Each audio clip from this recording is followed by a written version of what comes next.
board in the lobby of the Municipal Center and the Borough website. Okay, welcome everyone. The first order of business is public comments. A total of 15 minutes has been allocated for this purpose. And okay, Omar, is there anyone out there in the virtual world and that looks like they'd like to make public comments? I see no hands, Mayor. Okay, thank you. Are there any members of the public here in the chamber who appear to want to make public comments? No one in chambers, Mayor. Okay, so being no members of the public in the chambers or out there in the virtual world, we're going to close public comment and move on to the planning board departmental review, the budget. Mary Beth, how are you doing today? Thank you for joining us. Well, thank you for having me. I see the judges in the audience. How you doing, Your Honor? All good? Good morning. Good morning. All right, Mary Beth, you want to take us through this? Well, sure. I will just walk you guys. You guys have all the numbers that just so you know. I mean, Amanda is the one, our new board secretary. She's the one who actually submits it, and I'm just your figurehead here to kind of walk you through what Amanda's presented to you. So again, if you have the cover letter talking about the budget, we're still working on our open space plan, so we may have additional costs associated with that. Not clear exactly how much. We've been trying to finalize it, but I've been trying to make sure to give everyone an opportunity to give us comments and have been taking time to reflect that, as well as doing our regular work. And as I know some of you are aware, we've been having a lot of, because you're all participating, because we're having a lot more work this year that we've been taking time to do with the redevelopment projects. There's no costs associated with those to the borough because those costs are picked up, but they do take a lot of time. So the additional costs that we're really reflecting in here, one of the biggest one is going to be our litigation costs. We have ongoing litigations with 3 different matters.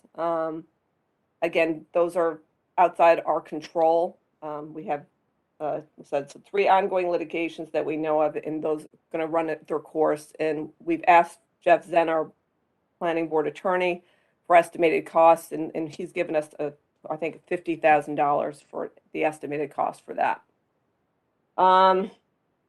In addition, this year we need to have the re-examination of our master plan.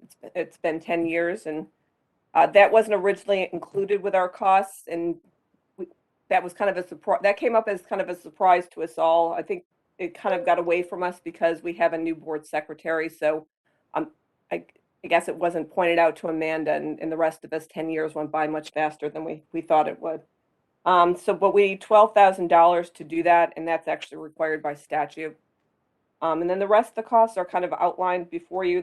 Most of those are normal costs that we've had in the past in prior years. So if there's any questions, I'm happy to take you through those. Have questions for Mary Beth? Okay. Questions for Mary Beth? Go ahead, Susan, please. So the 12,000 that you just referred to, Mary Beth, that would be Yes. under planning services?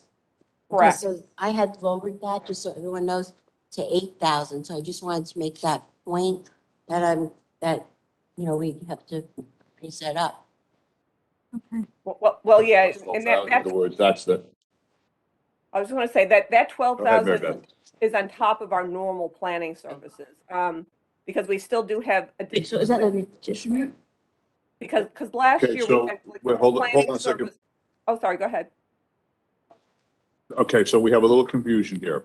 Right now, the recommendation, 10,000 was requested, 8,000 is recommended. What should that number be? Regardless of what happened to get to this, what should it be? Probably 20,000, because the 12,000 will be a discrete amount, the re-examination, and the 8,000 would be for our normal planning costs. Things like hedges, deer fencing, things that come up during the year that we need to have our plan, because this year our number had been lowered, and then I guess that money had to be reallocated from other places because we had a number of issues come up that were our planner that were not covered by applicants that we had to have costs covered for. It is for the master plan again, right? What the 12,000 would be for the master plan, that would be exclusively for that. We got a proposal from Burgess and Associates to do the re-examination of our master plan, and that's $12,000. I would love to see, and you're definitely the boss on this, but just as an idea, I'm the loser that has enjoyed reading for the past 20 plus years for its master plans. Actually, I think I went backward. I think it's even longer than that. I'd love for us just to take another look at it. So there's some huge positives to having someone for literally 40 years. And also just, are there other planners out there to get a fresh take at some of the things, or just a different perspective? So that would just be my only recommendation. I'm not saying to do it. My only recommendation. But I am gonna tell you, so I know that you did, and you've, I'm sure, read more master plans than I have, because I did not do the historic deep dive, only the ones that I've been involved with. But we have in fact had different planners over the years. You're not aware of it, and they did not do our master plans, but we have in fact tried to hire other planners during my tenure, and that's, I mean, it's a while now, but I think during my tenure, we've had 3 or 4 different planners, because we have in fact left Burgess and said, well, there must be something better out there. And we've gone and hired other planners. Again, they have not done our master plan, but they have in fact tried to provide work for us to our detriment. It's very hard. It sounds like it's an easy thing to do. And I know you guys hired somebody, maybe out of New York, and they're a much bigger outfit. But cost-wise, day to day, for us to bring in somebody like that, our cost would be so exorbitant on our day to day, master plan, or not master plan needs, but on our regular planning needs. It wouldn't be cost effective, or it wouldn't be cost effective for the borough. So I would recommend against doing something like that. But we have in the past actually hired other planners. We've hired smaller planners, we've hired bigger planners, and it's never worked out. They've just not been able to serve our needs. So, and at this point, for us to hire another planner, we would have had to go out. We would have had to go out before the first of the year to do it. We've got to complete this master plan reexamination before the end of the calendar year. Jeff, you have a question, please? Yeah, the overtime and stipend. You want double the stipend and keep overtime for in excess of 2 meetings per month. And in your narrative, you compare it to the Board of Adjustments. And I can tell you that the Board of Adjustments has the option at 2 meetings a month. They have had that, and they have had 2 meetings a month many times over the years. So to sit there and double it and keep the overtime, that's a lot of money. Yeah, I think we could probably lower that. Again, Amanda submitted that, and I think she was looking at last year during COVID, when we were meeting every week to get through the backlog. I do think that number can be lowered. I don't anticipate that we're going to end up with, having a meeting a week during this calendar year. I don't think that that's a necessary number. I'm glad to hear that. Yeah, I know you Can I were ask looking a forward to the follow-up weekly on that? meetings.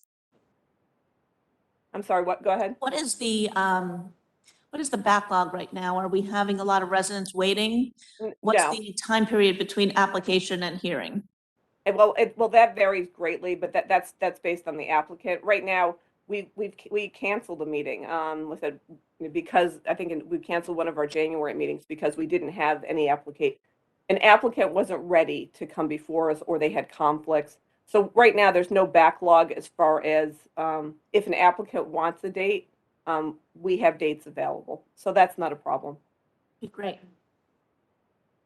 So what would you like the stipend number from 7,000? Susan had recommended 3,500.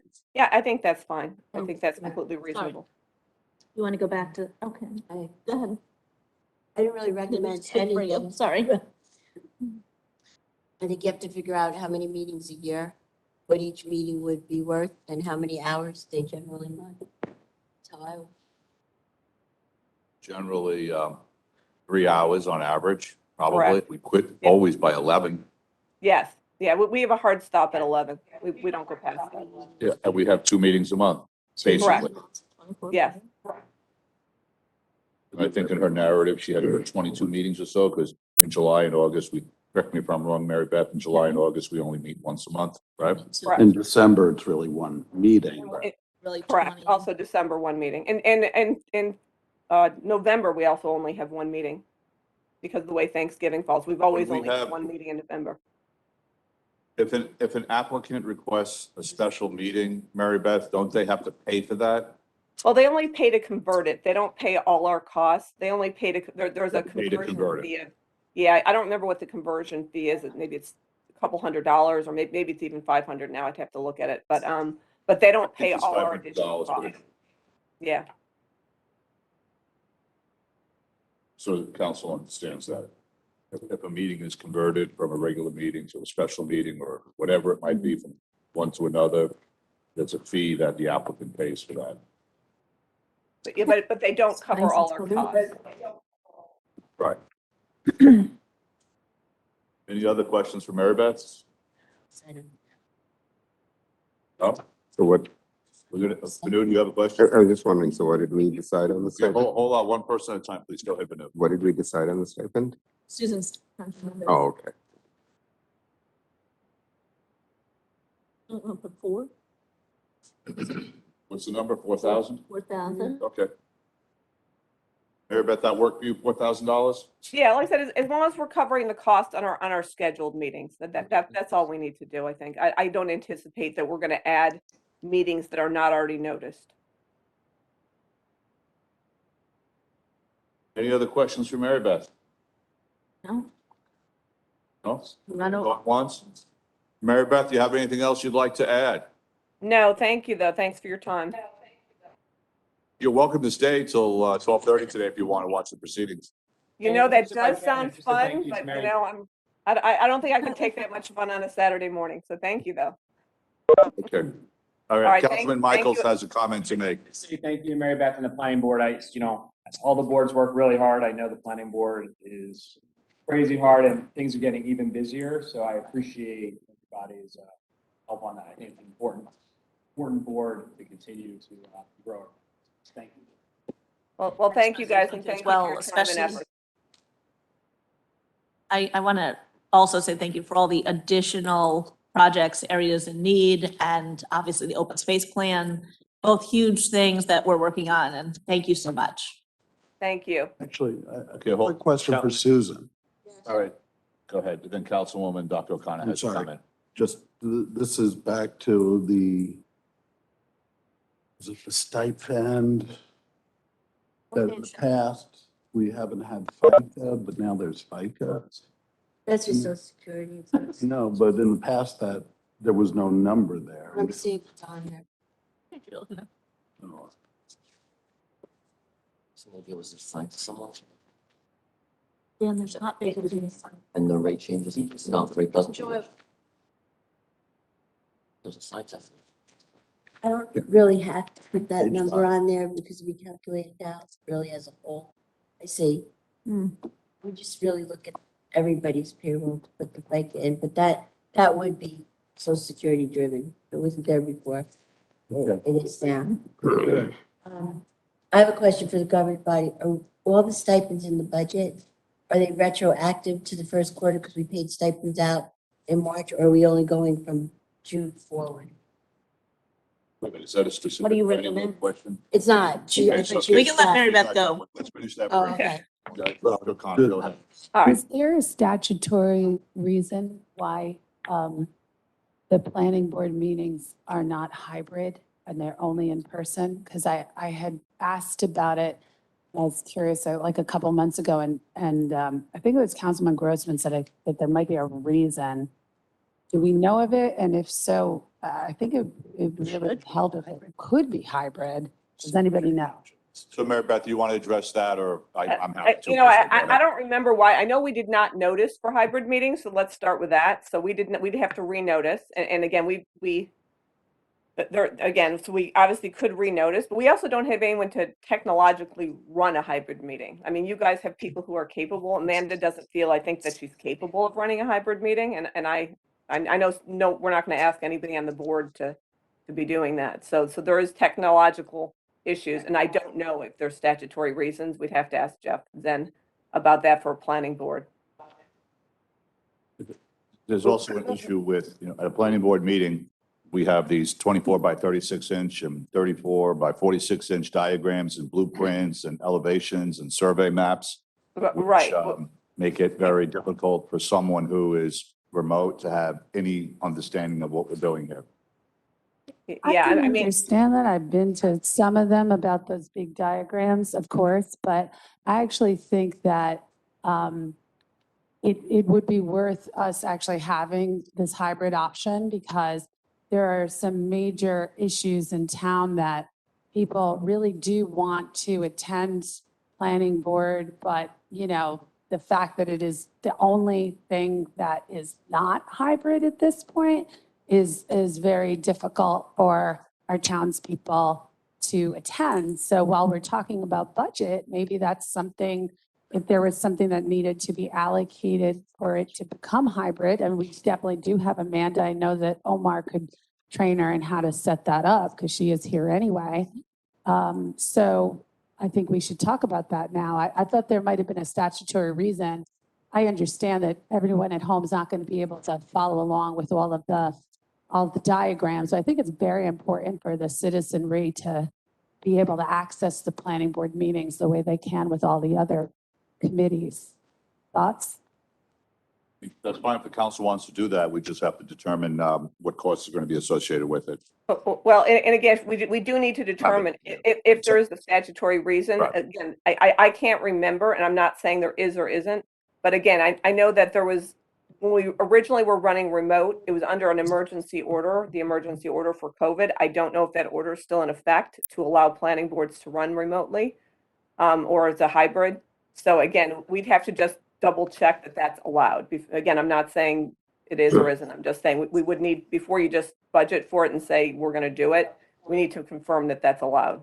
So do, Go ahead, Vanu, please. Yeah, at the moment, the zoning board is being run remotely, meaning, it's being run through, not Zoom, through WebEx. And they have the same kinds of diagrams in some cases, and often they've shrunk it, but they're able to share screens and do things like that. And there are no, to my knowledge, any additional costs for that.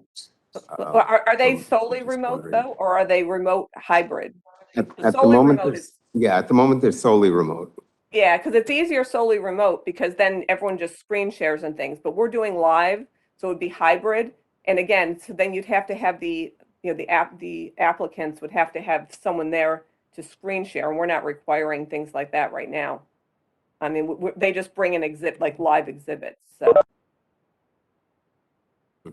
All right, so we'll investigate it. We'll figure out Yep. what it's going to take, which we can. yeah, I mean, I don't have a problem to do it as long as we're talking about allowed. investigating it. Yeah, hold on one second. Wait. Ruben. So we're talking about investigating it though, then before the budget is finalized, we're going to see if there's any additional costs that need to be added to Yeah, do well, that. we can't guess about a number here, so Jimmy and we'll have to I really work with think this is Omar and think about that. important.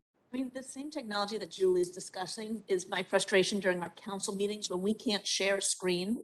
That should be able to, like, if we're discussing a document of an engineering plan or something, we should be able to share that screen with the public. So I completely agree, and that's the technology that you would need for planning board as well. And so we really need to update, our capabilities if we're going to continue at least the council hybrid meetings as well. Omar, do you have a comment there?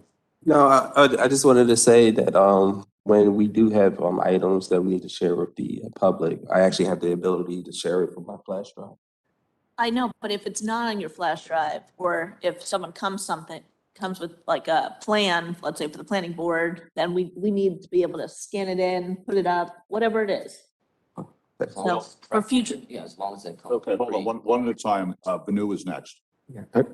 So I might just suggest, and I know that the zoning board isn't being discussed now, but whatever we decide with the planning board, when they do come out of the remote, that we also have the same consideration for them to be able to do the same thing. So Jimmy, I would say this, right? The Board of Adjustment's doing one thing, the planning board's doing another thing, the other group is doing the third thing, is we need to figure out how do we all do the same thing? right, with, in other words, being able to share screens, hybrid, that sort of stuff. So let's put a little energy into figuring it out, how we do the same thing for everyone and what that would cost. Okay. All right. Any other questions for Mary Beth? All right. I think Mary Beth, I think the appropriate term is you're free to go. Thank you very much. And thank you for all the work you do for the borough. Thanks Thank for you, your Mary. time, everybody. Take care. You're welcome. Yes. Your Honor, how are you doing tonight? Today? Morning. It's gonna be a long meeting. There's no windows, what day it is. Please sit down and make yourself comfortable.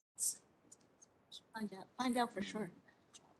How you doing? How's everything going? Enjoying yourself?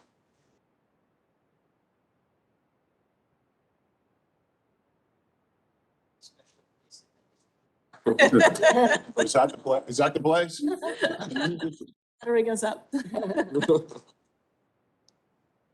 So, right, so, this is the second time you're doing this, right, budgeteering with us here. So, why don't you just tell us what you'd like to talk about? Thanks, everybody. It's finally nice meeting you. It's been enjoyed. Second opportunity. Coming by. It's a pleasure and it's honored. Getting right into it. Happy to report. Municipal court has adjusted very well. Present judiciary requirement is that we run and continue to do remote sessions for the most part. But we are now allowed to hold in-person trials for matters that involve matters of consequence, which means matters involving likelihood of fines in excess of $800 or driver's license suspension or a period of incarceration. So for those matters, we will host in-person trials. The operational numbers across and stats across board have increased since the previous year. There have been 15% increase in tickets that were disposed of by the municipal court and 23% increase in criminal complaints disposed of compared to the previous year. The total funds turned over to the municipal government has increased by 26%. Personnel-wise, a lot of credit should be given to the court administrator. Just does amazing work. She's worked through some major operational challenges, including being short-staffed for most of the time period last year. And our violations clerk, when we hired, so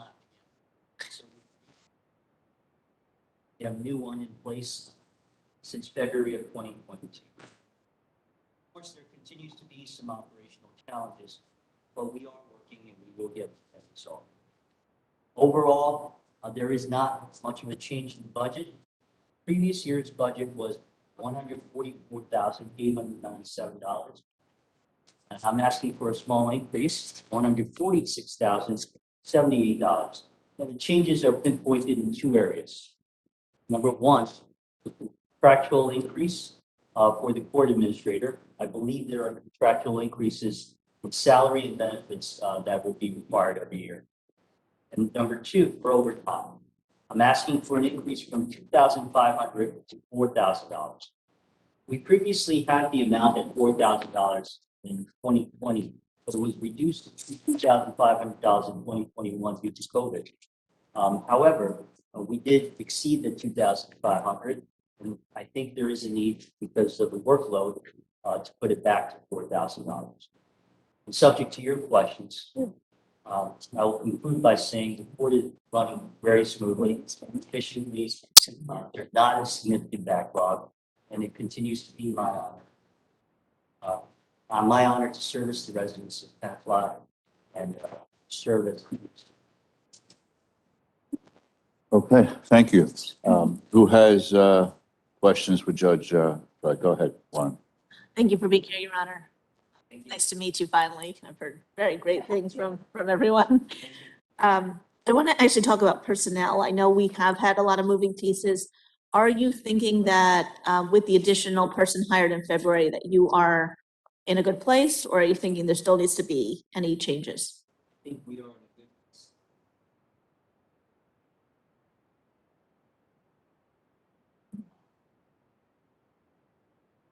people.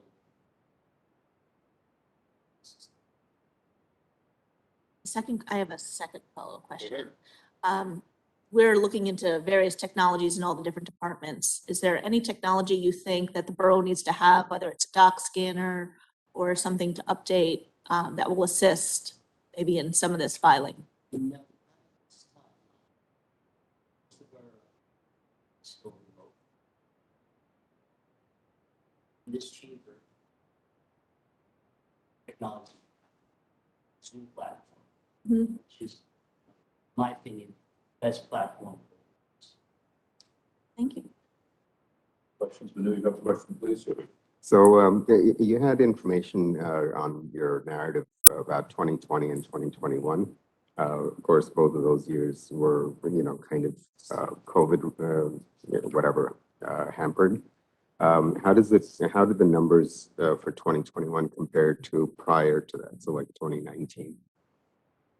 I do not have that historic narrative put together. I could look into that. I mean, but is it still decreased significantly? I don't imagine it's lower than just because people come.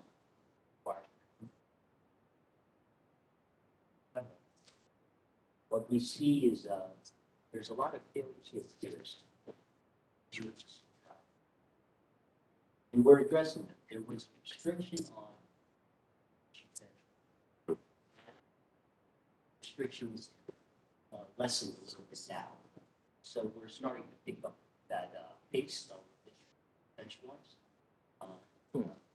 People will start. Good, thank you. Well, the carrot and stick. Cause and effect. Any other questions for the judge? Thank you. Go ahead, Lauren. Question for all of us. The public defender, did we still need to appoint one, a second? No, that's, We have a second. we have a second, yes. Sorry. We haven't, we refer to them as alternates. when we have a second. Alternates, excuse me, sorry. We very rarely, I don't know of a single instance where we've actually had to go to the alternate. Right, and even on the prosecutor side, Mark is always the one in attendance, correct? Right, we have alternates for both. Any other questions for the judge? We're going to extend the same courtesy to you. You're welcome to stay here till 12:30. He actually said through the first meeting, come on. I know, that was quite brave. Well, thank you. Thank you. We're All you do. very fortunate to have you here, so thank you, Your Honor.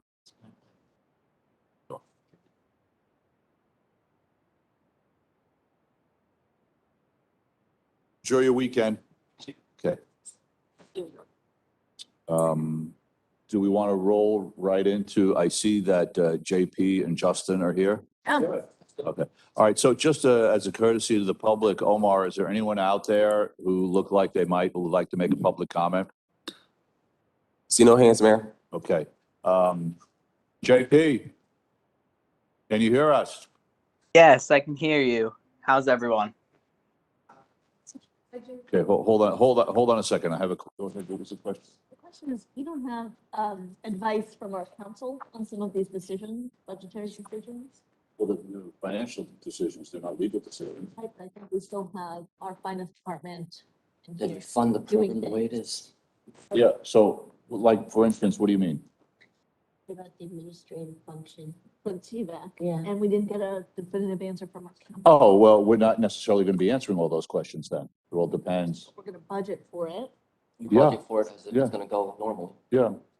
Take it. Right, well, yeah, I mean, if we have, if the council decides to make a policy, Budget it, just don't spend well, it. if the council decides to make a policy decision and then budget for it, and then if it's reviewed by legal counsel and it's not possible, then that changes, right? Yes. Fund it for now, but. Yeah, right, so let's see where we go. JP, can you hear me? You've got to unmute yourself. You know what? It could be that JP logged on and walked away because He's not up. he's not up for another half an hour. Yeah, Justin, can you hear me? I thought you said No, something. JP Yeah, I can, He had said hi. Can you hear me? Oh, I didn't hear it. Yeah, I'm actually, That's the I'm actually downside about of 6 5 minutes. conversations at once. All right, JP, how you doing? Good. I'm actually about 5 minutes away. Do you mind if we just wait and I can be in person? It might be a little easier. Yes, well, Come on all over. right, come on over. It'll be much easier. All right, great. Thank you. See you soon. When there's hot bagels in the room. They were good. Thank you for being here today, and most importantly, thank you for being early, so we can move this along. Typically, the process is always, it's your department, so why don't you lead us through and talk about what you'd like to talk about, then we'll get into questions from the council. Yeah, sure. Thanks, everyone. Hello, everyone. So I worked very well with Susan to come up with a pretty good budget. We actually cut back on a lot of things, especially on our capital. The main things that I wanted to just make sure got addressed today were the stipends, because I know last year we had to meet and do decide on the amount basically for the people. So I wanted to go over that, as well as just acknowledging we asked for a stipend for the finance department to take on some of the additional loads that TDAC has. So just those two things. With the stipend, I'm working with our liaison as well as the police commission to try to come up with a new ordinance. But in the meantime, in case that does not, because we're already 3-4 months into our stipend period, I just wanted to make sure that we addressed those stipend issues today. Last year, we had 26 members get stipend. Right now, we are anticipating that number is going to increase as we talk about every year. We roughly think it's going to be about 2-3 people with that. So we're asking for an increase in the funds there. And I know last year when we met for the resolution of the stipend, there was a proposed to give extra money to the top responders. So I wanted to revisit that conversation and see if for this stipend, we could allocate that all the members that receive full stipend get $5,500, and then the top 10 would get $6,500. And that would fit within that 1,000, and then the 42,000 as well. I have a question, just to back up for a second. Yeah, sure. Is the site, on page 7 of the budget, we have the incentive program. Is the stipend the incentive program? Yes, as well as the uniform allowance. It's two separate lines. So I just want to ask another question. There's no increase requested here over 21. So I don't understand. Okay, so we should talk a little bit more about this. Okay. So one of the challenges, well, it's not even a challenge, it's very easy for the TVAC members to meet the requirement, the eligibility requirement, and JP has discussed with me that the points in that ordinance should really be raised. So right now, you could explain how you get to 100 points and what you thought the number should be. And he's been requesting that the ordinance be updated because it's from 2006. Yeah. There's some modifications that really need to be done. So why don't you elaborate on that? Yeah, so as Susan said, the ordinance is from 2006. I've been a TVAC member since 2014, and even from then, the amount that TVAC has done has changed drastically. And the ordinance is very vague in the sense that you can get points from riding a weekly shift, your position, and then also there's kind of like a 5 points for any meeting, drill, training, things like that. So we do every month, we have a department-wide rig check. So if you go to every rig check, it only falls in that 5-point category. So you're talking about 24 times 5, you've already made the 100 points. So that's where, You never have to go on you never have to go out on the rig to earn that. no. Or meetings are 5 points. 12 times 5, that's 60 points. So we have members who are riding a weekly shift for 6 hours, don't really take any calls, but they're doing all these events and they make the 100 points. Right now, I've calculated the stipend for November, December, and January, and already 7 members have made over 100 points. All right, So that- yeah. So a question for you. Mhm.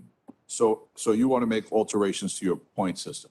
Yes. Okay, so what's your expectation of when you would like to make that recommendation? With the detail We have it already. We're just waiting on the police commission. on the police commission. Okay, so how does that How do those recommendations affect the budget? Well, with that, if the ordinance changes and it outlines, because right now it says an amount approved by the council. If we choose an amount and the council all agrees to that, that's fine.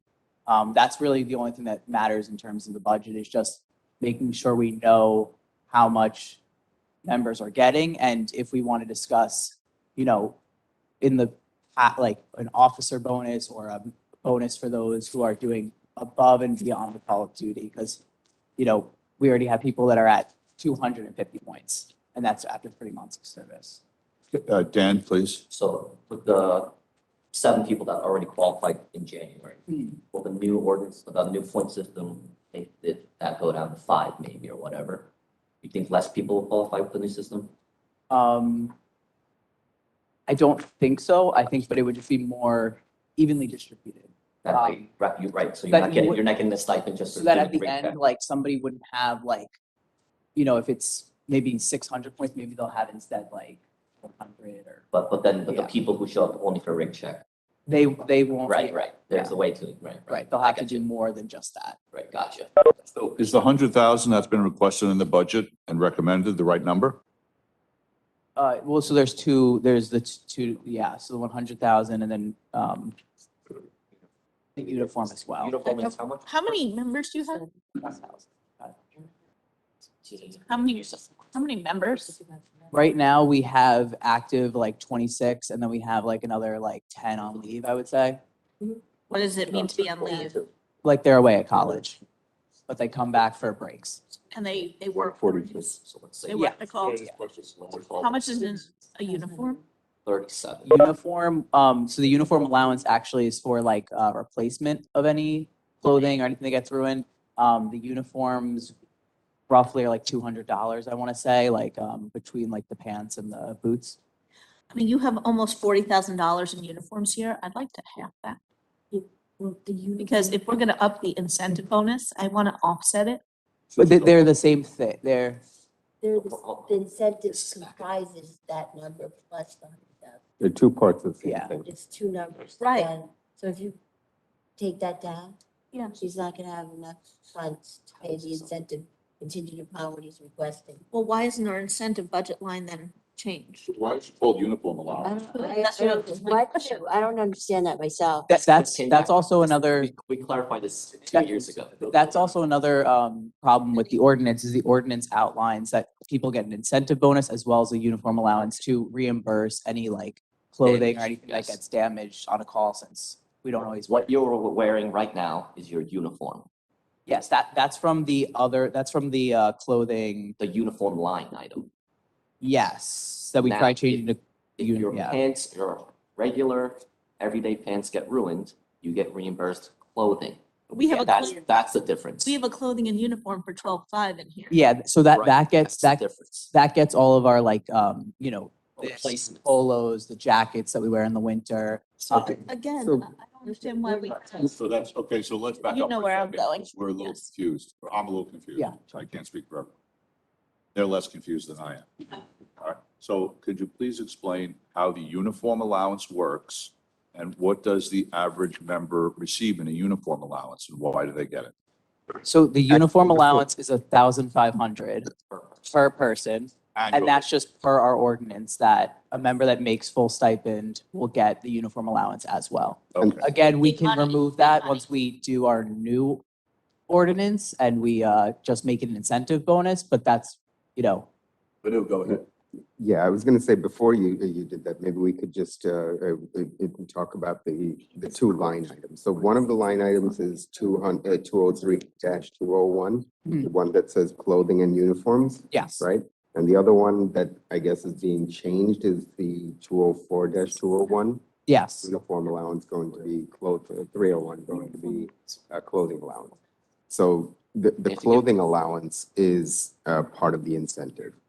Yes, the uniform allowance one, yes. Right, and the clothing and uniform line item is the 15, is what is that one? That actually goes to buying the clothes that the members wear. Okay, So the uniform allowance just gets to them that they can reimburse any of their damaged clothing.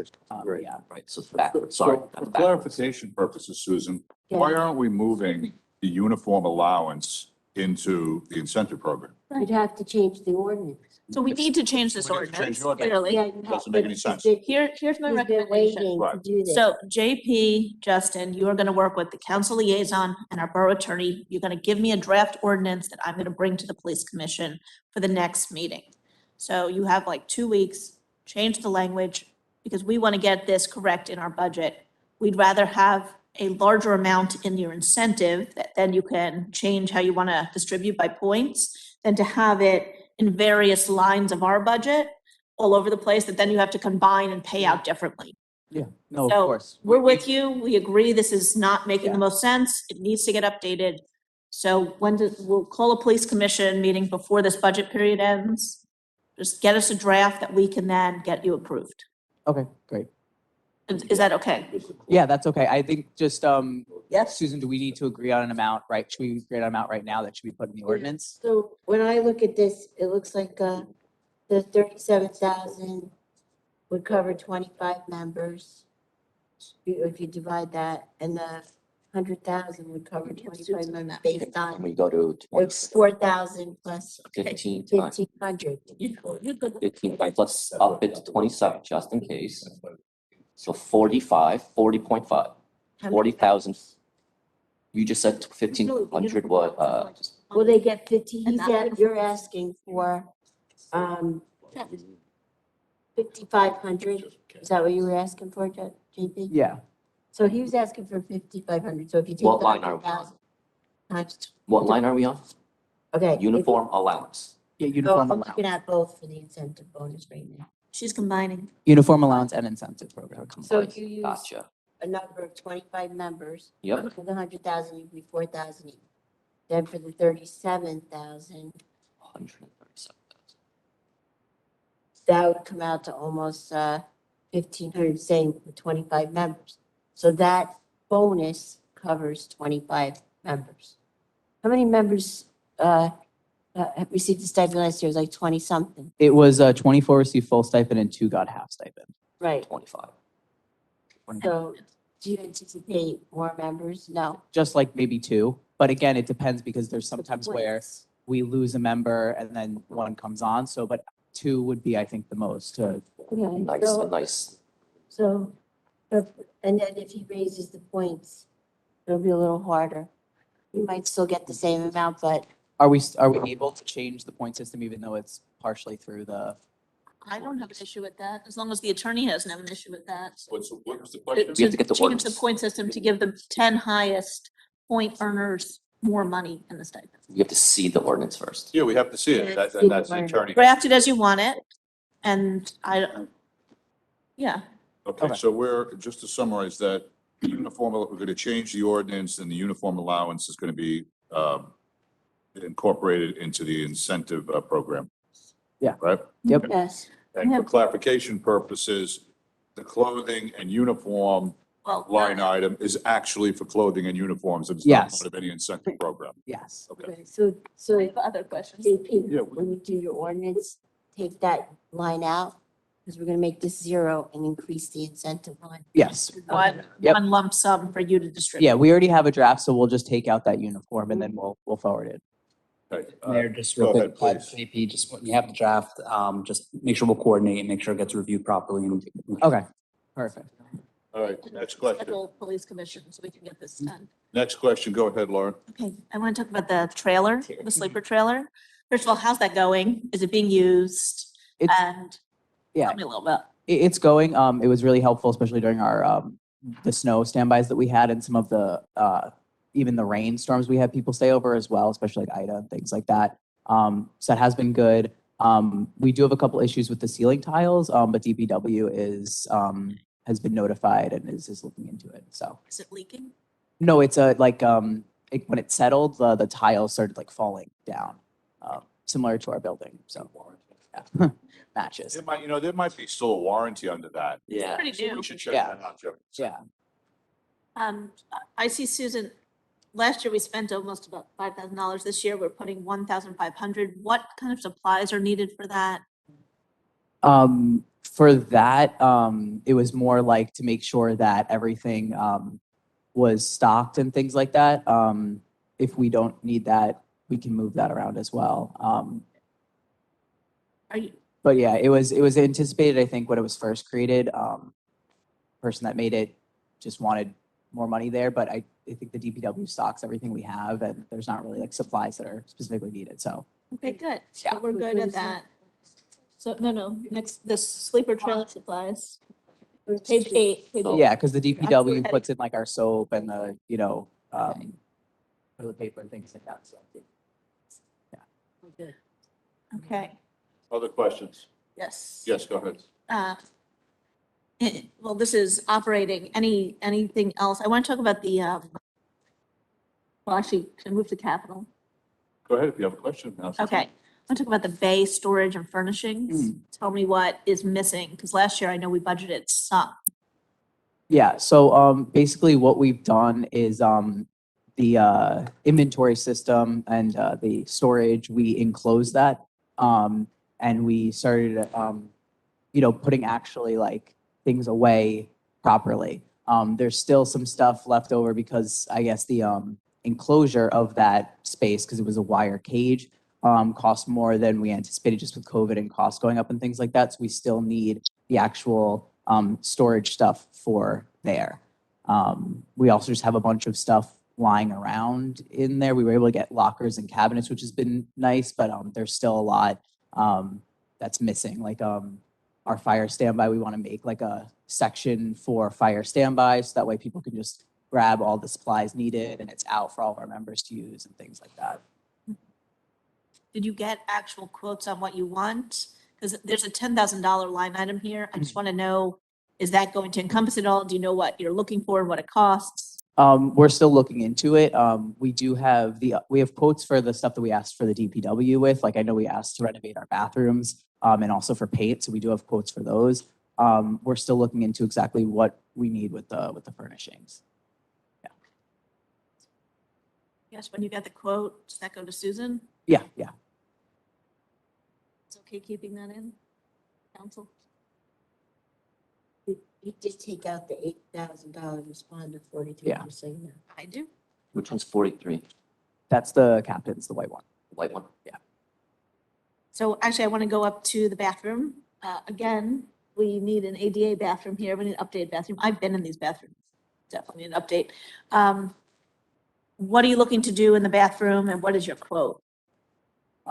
So for that, we're basically just looking to update them as well as, make sure that there's some kind of storage in them as well, because currently the men's bathroom is half a bathroom and half like a storage for our waters, for the water jugs. So just putting a space that we can, encase those. We don't need a shower or anything like that. We did get quotes that the DPW has, multiple quotes for that. The cheapest one was what we allocated for. Which is, sorry, I don't have the quotes in front of me. Do you know the numbers? I don't have it on me. I could look at my email. For which item, the bathroom? I don't, because the bathroom's not on here, by the way. No, there's only 3 items. It's, well, Oh, it's maintenance just and a- repair is not, right, but that'll just be superficial stuff if they need. No, the bathroom's not getting. JB, do you know the rough dollar amount? We got like. I'm looking it up right now. That idea died in. Okay. And then the last capital item, the portable radios, is there any grants for those? Anyone know? I feel Do like you know if there's any grants? this should be something we should Not look to my into. knowledge, no. Not, Ask Congressman Pascrell's office. Exactly. Congressman. I thought you said Councilman Pascal. No, he said, he said, I mean, that's just something, We was asked Sure. Congressman Pascrell's office. I don't know who's the best person to do that, but. Savvy. his chief of staff, Ben, is great. Yeah, Jimmy will reach out to Ian in Pascal's office to get an answer to that question. Ben? Other questions from the council? Obviously, we're still working on determining the medical director, will Yes. assist you guys. We hope education will come up and he or she'll offer better, more education. Are you finding you have enough education supplemental for your members right now? Yeah, we're doing a good job making sure they're doing continuing education. So actually with our training, we host weekly trainings for our newer members. And then once a month, we make them attend like an actual lecture that varies the topic. So we're doing that. And I know I'm still waiting on, we're updating our bylaws regardless, but we're still waiting on follow-up from the police commission about what to do with the medical director. Maybe council. Everything else in good repair? Yeah. Anything, Jeff? Any other questions from the council on this? Go ahead, Susan. It might be good, well, it would be very good if we can get this ordinance on for the same way we introduced the budget, Correct. so that, It's all cohesive. yeah. Okay. We'll Need get, help with that, just let Jeff know. Or yeah, Jimmy know. we've talked about it. We'll just address some of the changes we've talked about today, and then we'll forward that along to. Any other questions from the council? Gonna ask about response times. Yes. How you doing? We're doing good. The past month was 7 minutes, but we're really just trying to work well with the police department about dispatching and dispatching times and everything like that to make sure we're getting it accurately. It's great because we still have a lot of members that are kind of all over. So considering that's a pretty good time with that. We're just a little overrun right now with the assisted living population. So, and I know we're looking at making more. So, yeah. That's a good question. If that assisted living, can I ask this? If this assisted Okay, living sure. goes forward, are you going to need to expand the TVAC? Are you Well, anticipating that? Well, we're definitely going to we'll meet with them and explain to them like the different other options they have for, so that way, like if someone has like a labs at 3 a.m, they don't need to call an emergency service. They can call a treatment service. So we do work that out, but every once in a while, they sometimes forget that, so we get overrun. About 15% of our yearly calls is from Brightview and County Manor alone, so. Okay. Just I want to comment to thank you and your team for all the work you've been doing over in Leonia the past year and a half. Of course. Because if anyone who doesn't know, TVAC's been staffing the joint vaccine facility that goes on in Leonia, so it's much appreciated. Of course, we love helping with all the town events, even if they're not in town. So we look forward to all the summer events that are coming up. And by the way, they haven't just been sitting around. There have been some people who, whether through their nerves or they've had reactions or whatever, Yeah. to be kind of dealt with. So, all right. And I know Mayor Ziegler over there is very thankful for your assistance and the whole. Of course. All right. Thank you. Thank you both. Thank you for Of course. everything you do for our Thank you. residents. Thank you. Enjoy the rest of your weekend. Seriously, I'm gonna be jealous of. And thank you for being here early. Got it. All right, so we've got another little break here while we wait for Mr. Yates. Any way we can text him to let him know, just let him know we're ready as soon as he's ready. What? You might as well, because Mr. Yates is not going to be here that long. I mean, we gotta get this. We're All we have to do is just have, place. the conversation is whether whether the police commission wants to pay him or not. Stipend. That's it. Fine with that. I think it should. No, but then that has to go into the budget. We have to pick a number. Otherwise, we just. Discuss it right now. Go ahead. All right, we have Okay, council, a question on the there's table. a Medical recommendation, director? council. Guys, there's a question about the medical director, about whether, So we're gonna bring on a the police commission and TVAC would like to bring on a medical director, sort of hired, not by the TVAC, but hired by the borough or working for the borough, not hired, not an employee. The question is, this can be an independent contractor, and the issue on the table is whether we'd like to offer a stipend. So. Correct. Correct, a local doctor to volunteer their time to oversee our COVID emergency response, to help out TVAC. How much work is it? Not much. I mean, they're gonna offer some educational training. If we get a medical director here, we can offer epinephrine and Narcan on our rigs, which is huge. So my recommendation. Can't do that now. Again, if we don't have any clue, and I'll make up a number, 1 hour a month. Yeah. I would say that, let's try to get a volunteer.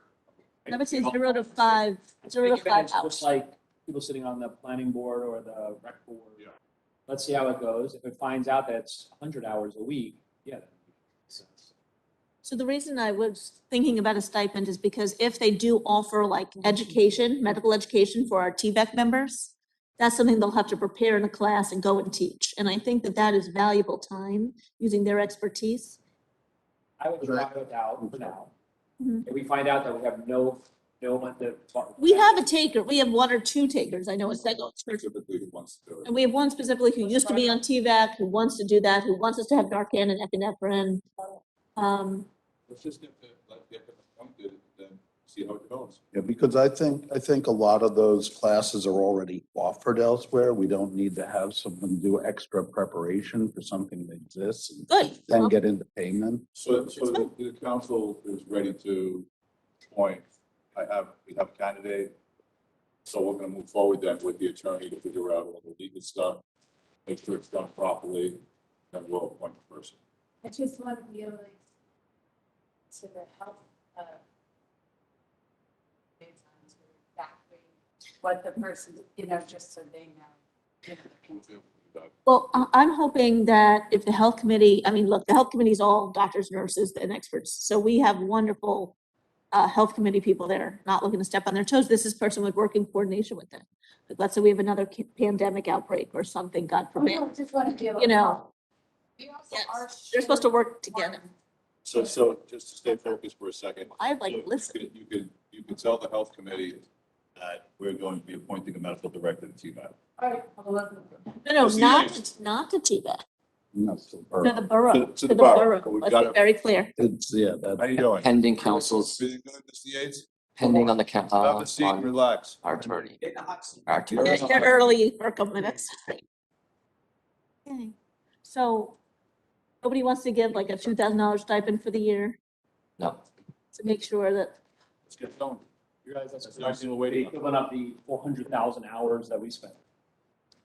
right. If that person needs 400,000 hours, then absolutely, let's talk about it. If someone's willing to donate, just like they donate to rec, planning board, zoning board, environmental commission, and And understand that if there is another pandemic, having this person as the borough person allows us to run a vaccine clinic here. it's great that we have. it. Yes, okay, hugely important. I Yes, say. we're gonna appoint a medical director to the borough, no stipend. I tried. pending our attorney's Wait, opinion. we're in fire prevention. Okay, Mr. Hold on. Yates, how you doing today? Thank you for being here. Thank you for being early. We'll try to get you out here as quickly as possible. And why don't you walk us through what's going on? Good, but you want to, let's go home. Everything is quiet, we're doing our inspections.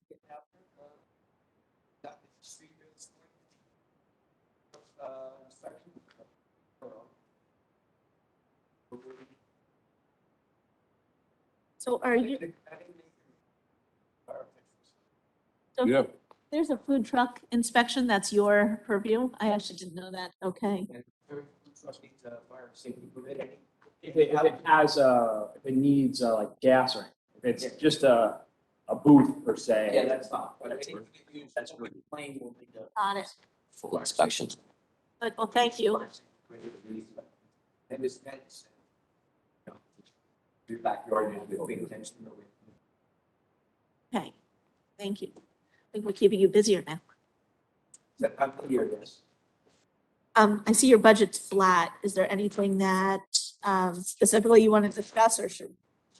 I took over in June last year consulting, so I'm still trying to feel my way around to see what we can we're increasing. So that's why I stay flat, you know. The only major thing that we need is vehicles. Everybody knows and things. Cars are, one car transmission shot, you also need to count converter. So talking thousands of dollars to repair. So the vehicle. You're driving a 1998 Ford Crown Victoria? So next year, you're gonna be able to get historical plates for it. Our insurance was up. Last couple of years. So we as a council are looking into the state contracts for EV vehicles. Would that be something that would be? Either EV or hybrid, you know, so we're doing inspections and staying in the town. Shouldn't be a problem. We don't go out. These vehicles will stay in town, they won't have to go out. Now you have charging, right now, a hybrid would probably be more beneficial. Same as what the building department uses. Because you don't have the expense of putting in charging stations. And setting that up, you would need one on fire prevention, plus the other town is looking, so you can have them all over the place. Okay, I mean, we're making a list of parts requested. You know, my vote with the electric cars is fully electric. The charging stations in town are no big deal. No one's driving anywhere except in Tenafly. Great. I have friends who drive to Washington DC and Boston with 100% electric cars all the time, and they make it without a problem. Yes, Vanu. I don't disagree, but I also think that we should, you know, we should reallocate cars from one department to another if. That's, you know, I'm not you know, I'm before not we suggesting we go consider- on a car bender. I'm saying when we decide to buy one, Yeah. it should be electric. So we're already got down a vehicle with this, it's kind of 100. Yeah. 111. I got it. Always got some leftovers. Mayor, if I, just one operational item to point out, if I may. With the retirement from Alden, we operationally were able to cover his positions. This was 2 titles, full-time, and we separated the 2 titles into 2 part-time positions. One within fire prevention, one is within building department. So I think it might be helpful just for Ken to be able to speak to see how that transition has been going in your office. Right now, it's doing fine. We're holding our own, we're doing our activity. At some point, we'll see what goes. It's only less than a year. We're able to.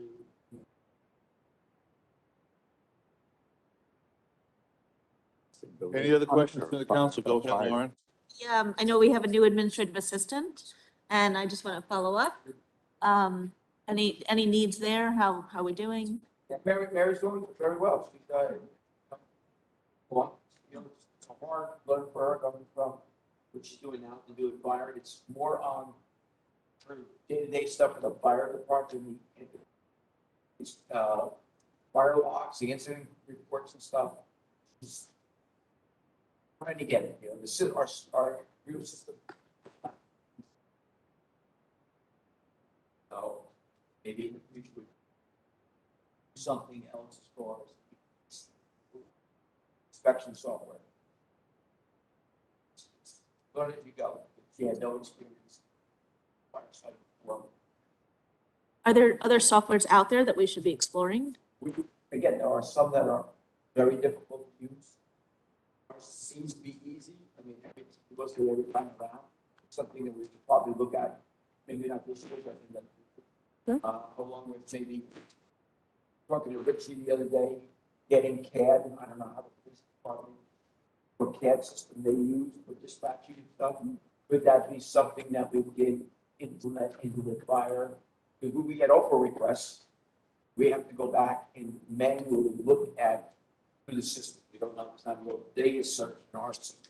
But maybe under the CAD system, because they log in on their end, could we have a search engine that searches the, let's say, an address?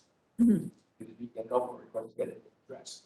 We have to physically go log that every year, we find some. Jesus. on the- That seems onerous. It's a It long really does. process to get Oprah started. Or on those, some of the stuff doesn't come out on time because it's, we have to do the data search. And the people doing the data set, the help requests are not specific in the time.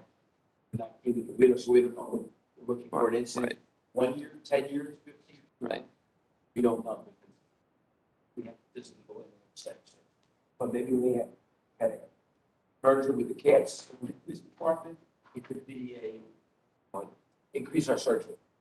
So, Well, let's look into that now, Jimmy. Let's see if we can, we don't have to wait till next year. Let's see if we can work on it now. but we don't know what they're using. Because we're doing an upward press right now on a certain address that we're finding.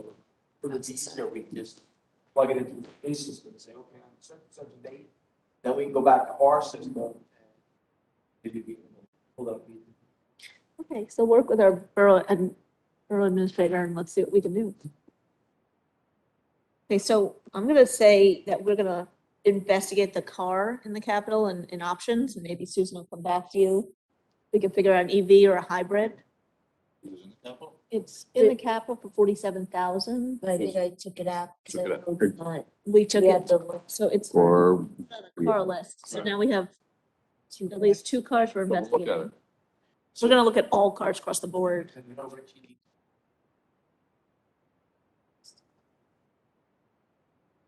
All right, any more questions for Mr. Yates? Yeah, sorry. Hi, thank you for coming. Just a quick question. In the past, there's never been a line for overtime, and now there's a line. Just somebody talk me through that? $1,500 that was, it's not a lot, just it was never there before, and I didn't know what's changed. Page 6.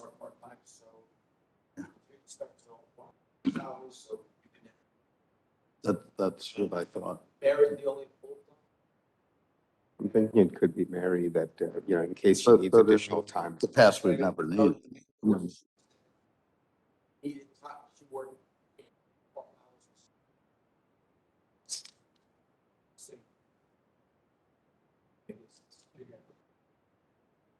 That's what I'm- Benu, you have a question? No, that's what I was assuming, that it was probably because of the assistant now, who it's because she's new and, may need a little extra time over the 17 and a half hours. Okay, any other questions for Mr. Yates? Oh, Do thank you have any other questions for the council? We're gonna Yes. take the overtime out. Taking. Are we taking it up? Yeah, okay. Okay. We could, if needed, we could transfer. Well, yeah, she works overtime, she'll get paid for it. Yes. Okay, thank you, Mr. Yates. We appreciate your time and very much being early. Thank you. Yes. Yeah, Thank you. please. Thank you so Take much. care. So if they can, if they get this over, by the way, they should be taught that that's overbroad. What do you mean they should be taught? So if it doesn't have a date range, you can actually reject as overbroad and send it back. So how does that process get done? It's a legal determination. It's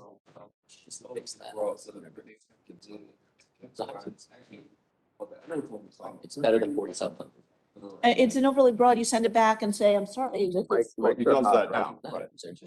Well, Omar does it, but obviously we should I teach don't know what Mr. they- Yates to do that. Well, You would get it first. Right, if you get a person who has no date range and we know that this is our system, but if it goes out, if it's done wrong, you're still responsible for it. Right, so the decisions about whether it's broad or not are Omar's decisions to deal with, not individual departments. Building. Right. I'm saying our departments who are responding then to come back That to. one, it has 29,000. Omar's job to contact the attorney on the other side to Well, say, it filters through you, right? yes, Oprah filters through clerk's office. There's your brand new car. Nice to respond to those. Overly broad, invasive, vague, burdensome. I love all the, we have like this little.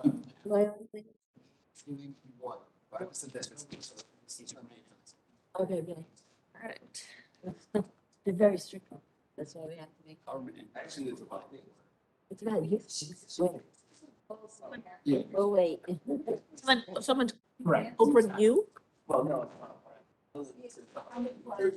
Happy birthday, you have to respond. So hire for post description, deals and firefighter, bus, blah, blah, blah, blah, blah, blah. Second B. Oh, Elsie. Oh, Yeah. It's more people. Yep. I wouldn't want to like step out. Like big. Like I said, too many balls in the air, exactly. When they're trying to keep any, nothing's gonna happen. Oh. Look at the motor vehicle parts. And they never used to. Yeah, that.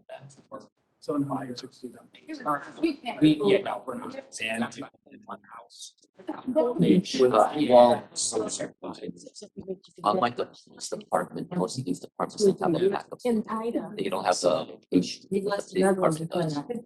Maybe that's why they use it to like hit. Getting insurance. And sometimes they. No, no, yeah, it's a shot, right? Three vehicles. Even Gottheimer in the meeting said. First responder radio should be Right. covered. Right. It's creates like just a day. So we have 2 days where we have. Exactly. So I guess that's maybe why they never get rid of it.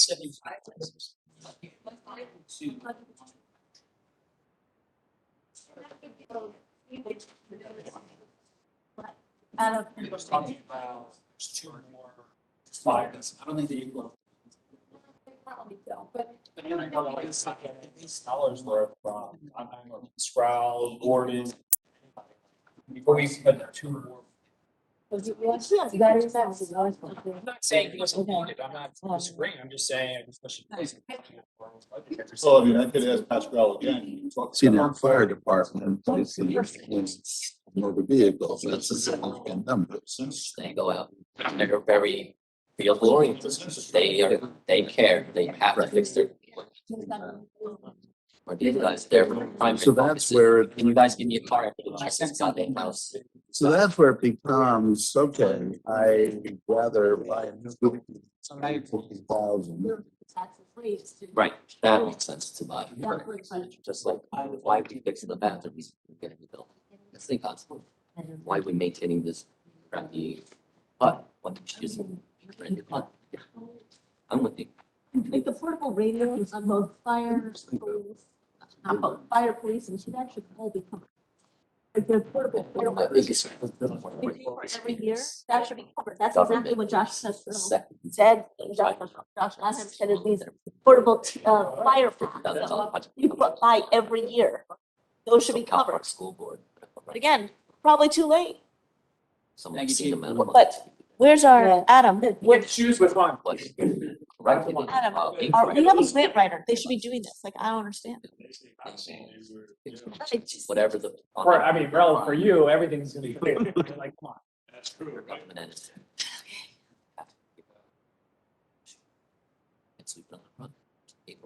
Oh, the clothing protection. Oh. Okay, sir. Morning. We'll wait for, could we wait for Mayor?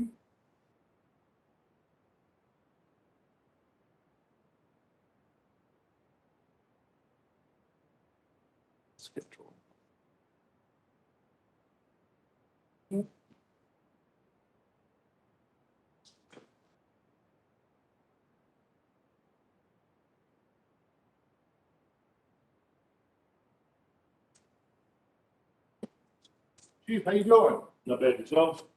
What's going on? Been quiet so far, so so far so good. Good, good. You going well here? Everything is fabulous. Just, there's fresh coffee inside bagels if you want some.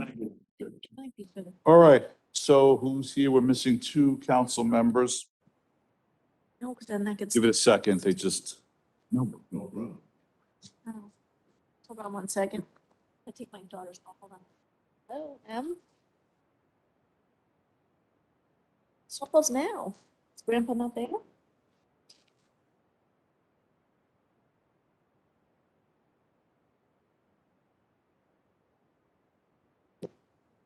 I'm ready to rock them. So, well, what, we got 3 of us here? Why don't you start telling us your story? Tell us what's going on. With my budget or? Yeah, the budget, let's get started. Yeah, start with the net. We've got 3 council members When here. you look at it, so the 4. working budget, we get the.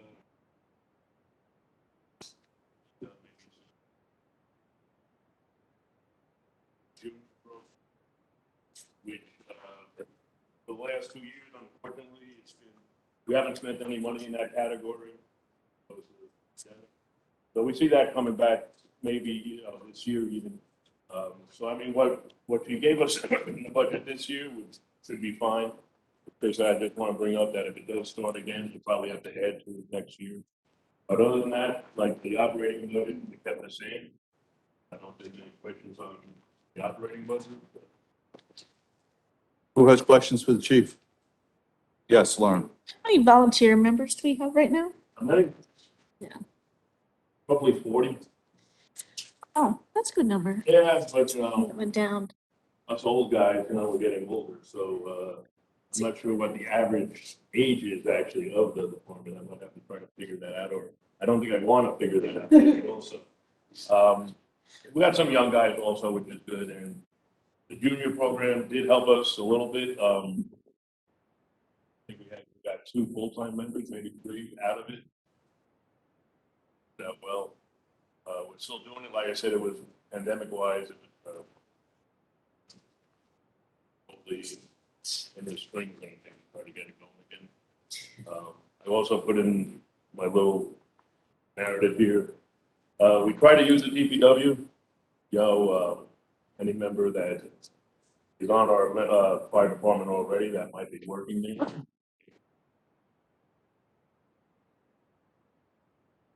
Now, of course, sometimes they can't do it, but I mean, that's a big help to us. And also what we did in the past, but kind of went by the wayside. If there was a member that from another department that worked for DPW or even anywhere in the borough, actually, that they could actually respond to calls, even though they're not a member of the Tenafly Fire Department. They're a member of, I think I also certification somewhere else. So at one time, that was a big help, and I talked to Mike, and we had a meeting once with him. I'd like to keep that going or try to get it going again, back up everybody's mind when the hiring does take place, that maybe, can ask if your fireman and respond to calls. Some of the towns in Bergen County are actually making that mandatory, that they hire somebody on the DPW or something that, they aren't qualified for the environment. I'm not saying we have to go to that extreme yet, but daytime, it just seems to help if you get a couple extra members. And like I said, I mean, if they're working DPW, they can't come, you've been through that, it's not a problem. So chief, what does it take to get an employee who's not certified as a fire person to become one? I would say that's a tough one. About, you have to go to school in Mawa. But is that like a weekend class or is it 6 months? 6 months. 6 months. 6 months, 2 days a week. What does that cost? Doesn't cost us anything. So the person has to commit to 6 months, 2 days a week. Roughly at night, I mean, there's a day course, but that takes almost a whole month, daytime. I see. And what's the certification that comes out of that? The title that comes out of that? Firefighter 1. Firefighter 1? That's a lot of work. It is a lot of work. I mean, that's part of our problem recruiting people, especially if they're, a little bit older. They try to spend that time, it's kind of tough for anyone. So I can't join the fire department and to give me a uniform and a truck to jump off of and we're good to go? No. 6 months. 6 months. That's a lot of work. Yeah, that's. It's a dangerous situation. I appreciate that training. Well, yeah, that based on what the chief is saying, that would seem ideal, something to think about. I mean, it's It's a some, major commitment. there's some there now that, like I said, I was speaking to Mike and maybe we can use them if they want to. I mean, if they don't want it, then that's fine also. Yeah. But I know Mike was a little worried about taking them away from their duties. Understood. But I mean, All right. Okay. Hold on a second. We've got to do here first. Yeah. And there's no way to bring the course down to us, right? years ago, there was, but now no. But now they're trying to figure out, they're trying to do it online a little, just for the paper, work. But then there's also. You do have hands-on that practical. how to do. So, but if they cut half of it out somehow, it'd make it a lot easier. Right. Lauren, please. So one of the conversations I was having with someone on the department was to add additional classes, and I know you said you had done some and then some had stopped in COVID, to try to get the high schoolers to, is that the junior fire program? Yes. What we do, we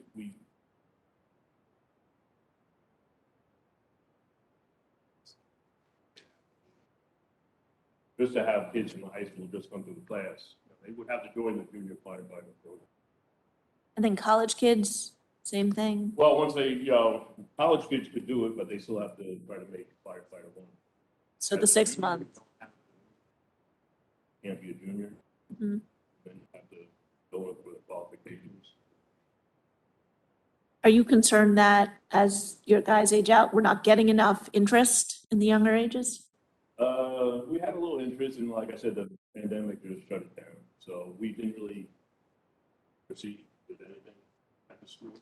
Mhm. So, like I said, in the spring, we'll probably go. Closer to, but it does take a lot of time, even as a junior, but it's not as bad as firefighter one, of course. Mhm. And then some kids are just, some kids come down and they're really not interested, they're just coming down and listening to firefighter. It's been a bad thing, but we're looking for maybe for the future. So. You just gotta, Once you do it, Well, I haven't seen, I'm just going in the same direction. I think it would be nice if we find people who are already working here. And if there's a way to incentivize them going, and obviously one easier solution was that since they're day courses, then we give them a time off of work to do the day courses, but that's one. Yeah, that would be kind of tough, I think, but, I mean, I'm for it, but. is there anything that we can put out to the larger town of residents to see if there's any interest? Town residents, I mean, we try to do that, but like I said, it's, the only thing we hope sometimes if you get the junior program, as a father maybe jumps on with his son, maybe go to school with the son, I mean, that's what we hope sometimes. I mean, it's, like we said, it's hard to do that class. And then even the commitment down, at the firehouse itself is, but we're still holding on. So what questions for the chief? I don't have anything in the operating, I have capital. And then, Would be the, wait, who has a question? just, shared, it's not shared services, but whatever with other towns, that's going. Mutual aid. well. Mutual aid, yeah. I mean, we have mutual aid, but it's only right now, it's basically for. A lot of people think mutual aid is good, well, we'll do it at the same time. And it's a bigger load on both departments. So, I mean, we handle our regular stuff by ourselves, and then help is needed, then you definitely get help from everywhere. I mean, we're lucky we have Anglewood and they're paid, so I mean, we go that way also. How many instances would you say in a year approximately? Mutual aid, Yeah. Is it like 5 or? I would say probably at least 20. So, It's not like 2 a month, but then Right. you do 5 in a month. Yeah. So. and when we assist others, how often do we assist other towns? How often do we go that? Yeah, yeah. Right now, the way things are going, we go that way or the other, a lot more than. Right. Say people come here maybe.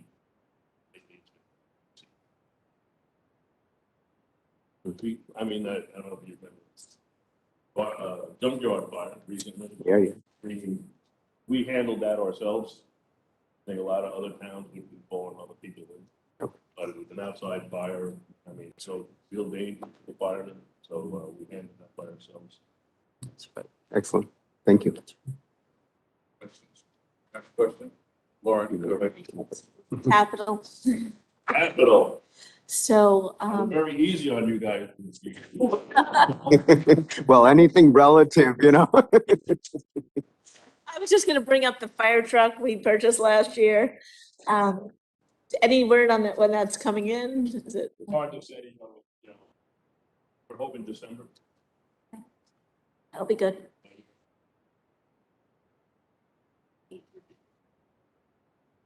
So I'm gonna ask about the vehicles from Ida and other things that are down. So why don't we start there?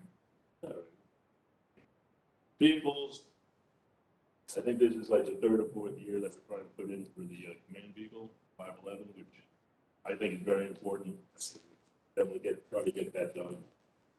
Fortunately, the Ida one, pickup truck, which is one of the most used vehicles probably in the fire department. I mean, it does everything. It has equipment to get repaired. It's a you know, a pickup truck that is used all the time.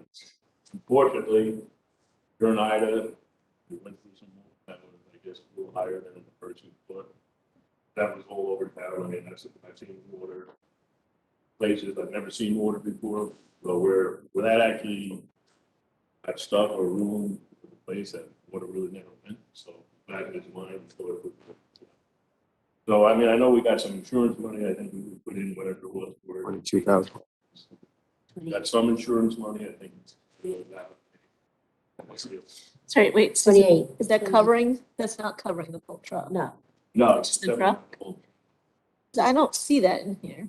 It says in his notes, it says 22,000 and it says it needs 80,000 for the utilities. Right, you're not gonna see, you're Oh, not gonna, this replace BFU utility pickup. Vehicles 80,000, but we have 22 that we could spend, so we could budget for almost 60. no, you have to budget the whole thing. you budget the entire amount, the revenue shows up in the revenue summary, it's not gonna show up here. But we have the 22 to spend somewhere else. It sits in a reserve, and then we have to figure out, do we borrow money, do we pay down the debt? When we borrow the money for the 80,000, has to be done in conjunction with the auditor. And right now, he only has 28,000 in the reserve, but then there was another vehicle Wait, that but just happened that he'll talk to you about. before we go to the other one, I don't understand how we didn't get more in insurance here. How did we not get this? You get the value of the vehicle at the time it's damaged, you don't get a replacement cost. Like, that's with any vehicle. Pretty Right. appreciated for. What year was the vehicle? Oh, we keep it 12 years, 13 years, but That's great. That's we're great. lucky we got what we got. That's probably good. Right. But right, so it greatly depreciates. And then. Wait, so, I'm sorry, wait, before we move off the pickup truck, so, there's a couple top loaders and pickup trucks in the DPW, and those are not able to be used at all for fire. No, I mean, Couldn't they're set up borrow. differently. Pickup truck we would get would have, you know, cabinets on the side, having certain equipment. So it's a pickup truck, but it's also. It's retrofitted. a Utility truck that, you know, used for like car, could be used for car accidents with absorbent on it, you know, pads and stuff like that. So it's more than, a little bit more than a pickup. Got it. Okay, just asking, because we have that. So, moving on to the SCBA packs, you got 2 years behind you and there's 3 years ahead of you. The 3 years ahead, I mean, the 2 years behind you, how long do those last? We would hope. Okay. Last week. Unless something like great technology.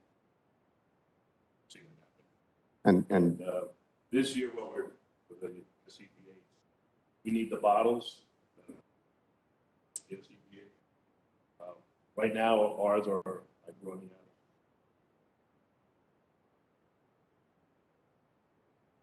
Borderline of being it, you know, so instead of packs this year, we'll probably be getting more bottles.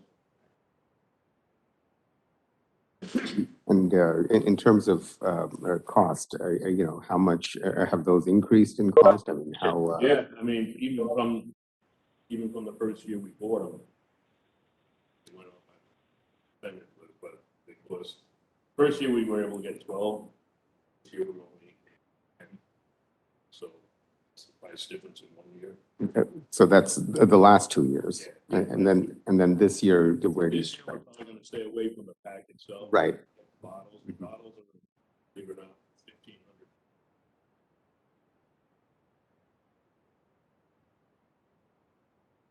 So, but ultimately, the next 3 years will be Right. fine to get all the stuff that you need. I mean, some towns do it all at once, I think it's better. And then just one other thing about the personal protective clothing. How much does that buy you, and how many years do they last? Here. Would be, here is probably around $5,000. 6 sets. And 6 sets, and then how long do they last? They say 10 years, but we spread it out. Okay. Unless it gets rid, but then you can hear it also. Yeah, I was just wondering why it's in capital, but I guess that's the reason. Why don't we have applications for grants for these things? I feel like this is That's true. definitely things that we possibly can get covered with outside money. Right. It takes a while, but if you know you're gonna need it, that would be a good idea, but, I mean, we don't really have a grant writer, so if the towns have a grant. We do have. Yes. I mean, the fire department. Yeah, yeah. We do. Yeah, we do. Have one that should be helping you. We could give you the list of what we might need. That's great. Let's have the Yes. list so we can Yeah. start writing, making applications. Or checking. But that's true. Even reimbursement for now. I Uh, mean, this is crazy. Going back to vehicles, Wait. unfortunately, that's the vehicles, only this market. Decided to total it. Which is that one? That's. Which vehicle is that? Which vehicle is that? That was like, another command vehicle. It's not on here. Because it just happened in March. Yeah, but it's on your inventory. We have the page. of- Oh, I'm sorry. It's 510, 2000, 511, 510. 510, the 2016 Tahoe. Right. And what do we get back for insurance? I think we got around 20%. I'm glad you're okay. And I'm gonna call the insurance company up again, see if we can add some equipment that, but it really didn't get damaged, so I have to talk to them about that. So you have 3 vehicles, right? You have the 510, which we just spoke about. Right. Unfortunately. The 511, which is the one we wanted to replace, and then the 512, a 2008, which I read the notes properly. You said that it was a spare vehicle that you said the fire prevention. Right, had? so, right. So we still have 512. That's what I'm actually using now. Okay. So can you use that for another year? No, I mean, that's all these lights run like airbags. That's really not a first responder vehicle. Okay. And also not that I can handle it, but the air conditioning doesn't work and it can't be fixed, cheaply. No Freon, can we? Last summer. I Add some actually, Freon. 2 months. So to be fair, that's probably not appropriate to give the fire prevention if Well, there's no air conditioning or. maybe Right. the air conditioning, I mean, that could be a little issue maybe, I didn't think about that, but, So you have 3 vehicles and all 3 of, you need 2 vehicles to run in. Yeah, you need 2 vehicles, 2 SUVs. we need 2 SUVs and the pickup. I don't think we have. And I'll recommend it in the budget, Susan. Well, I left all of them in after speaking to the chief because he's got 3 that were totaled. I mean, yeah, I also think, I'm looking at my capital. 2 are totaled. I think the vehicles are very important, some. 2 are totaled and 1 is totaled. They are first responder vehicles. What were you saying, Chief? What? Signature? Like I said, the vehicles are very important. I was looking at like the thermal imaging, protective clothing, we could probably take that off. That helps with the vehicles. I already took it off. That's, Wait, what'd you take off? I took off. the Camera. that would total 60,000. protective Clothing and the, Took off the camera? is it, yeah. You took off the cameras? The Thermal image, yes. You don't want those? I think we could put those off and maybe start maybe looking at it. Since if we take them off. And for a grand. I mean, if that's for the safety of our guys, I obviously would prefer that any day. No, it's safety for our guys, but it's more for, like, it takes a while to get this. Okay. We can do with what we have right now. Take it.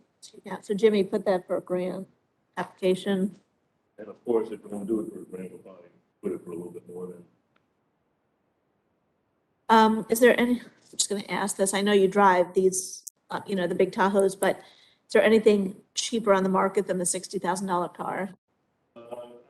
Say the only thing that might be cheaper would be like the Explorer or something, but we do carry a lot of equipment in the back. So if we go a little bit smaller, could we, but then we probably carry less equipment.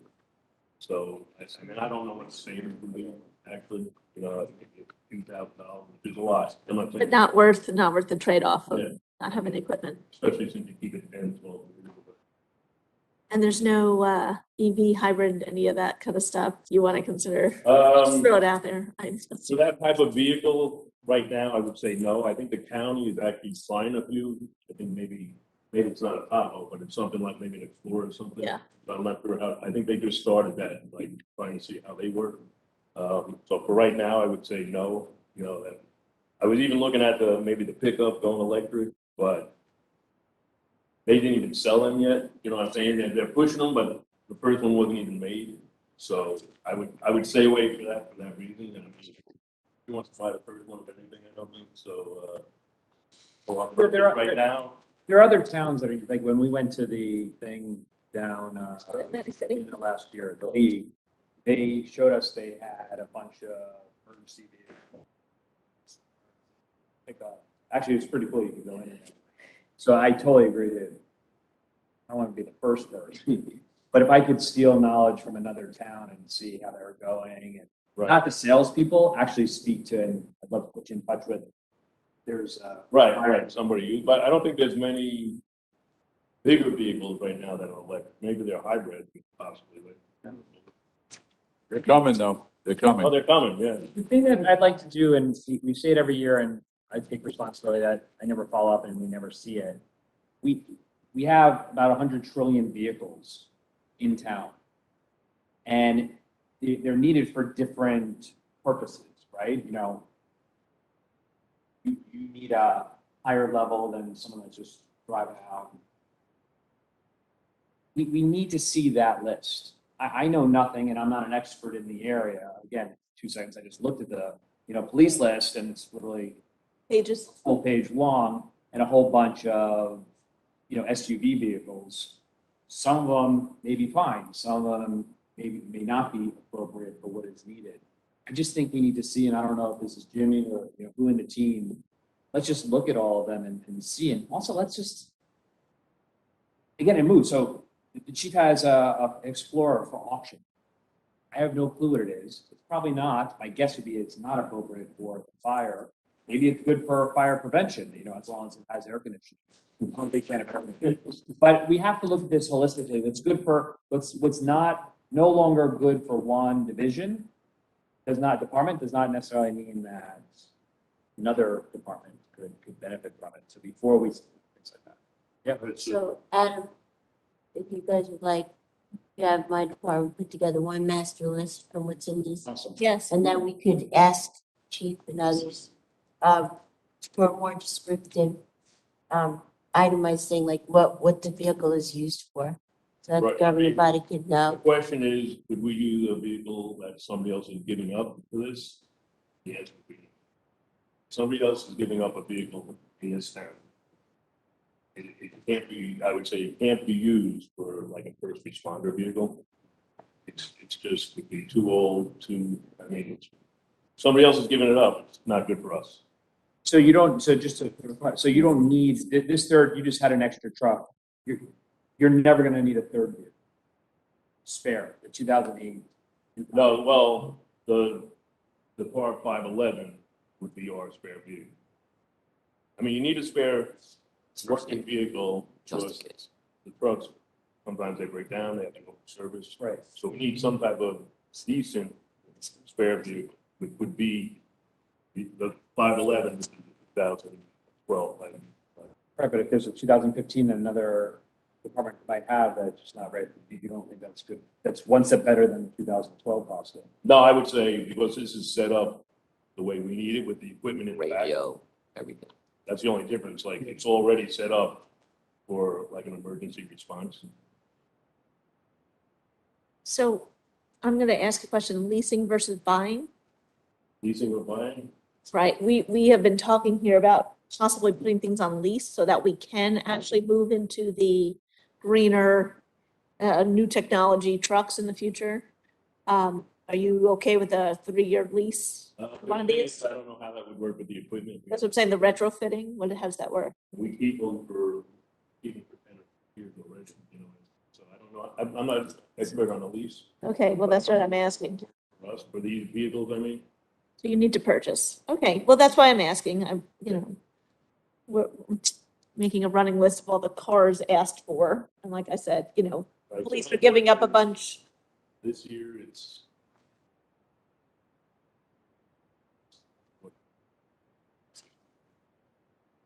It's really 2.5, so it's like. Next question. Short We money. need to make a decision here. So we've Make got- it here, we have a budget, we have the capital coming. Right, you've got recommendations within the budget, so yes, Okay, so Rick, I just want to make sure, so your 2 vehicles have been totaled, right? 2 or Two vehicles. total, and you're asking The for, SUV. okay. So they're asking for a truck and an SUV. So I have to see about the reserve money, like when we get the next check in, maybe we could take it That's out of for reserve. three and vehicles. buy it. Three vehicles. One and one. No, No, they're asking for 2 and 1. We're, yeah.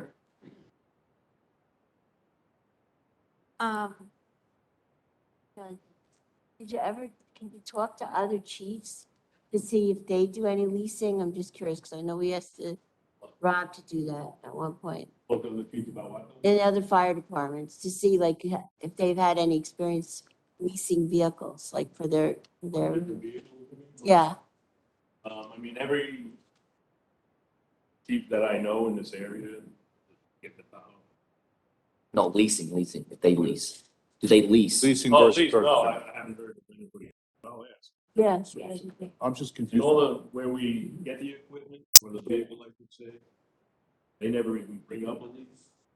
Not saying they don't have them, but if they had them, I think they, they'd be paying. So, Because, I mean, the fire department has specialized equipment. Very You're not gonna specialized. Pour that money into a leased car. It's not like, the building department. But you could buy it out. Like I know like there, I Yeah, talked but to another think the town, point would be, what would be the point? because then you do the lease for a couple of years and then in the end you buy it out. But I'm still investigating this myself. I can look, I'll ask the. Still more money because that's operating.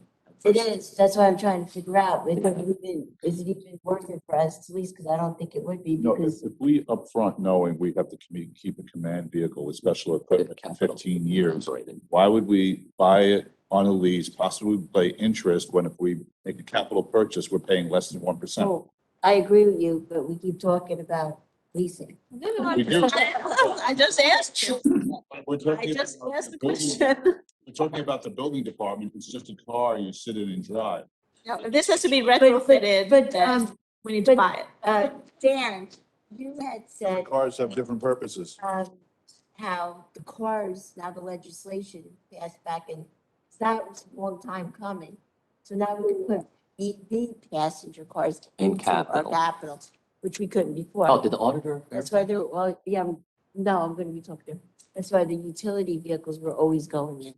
All right, Correct. so I have a clarification question. I'm hearing about 3 and 2 vehicles. There's only 2 vehicles Yeah. recommended in the fire budget. SUVs for. They So added in another, but. Because he was but- just an extra. Okay, all right, so hold on a second. Are there 3 vehicles or 2 vehicles? now there's gonna Two be. SUVs, one truck. What's the truck one that you're putting back in? The recommend- I don't know the cost of that. No, so he had the.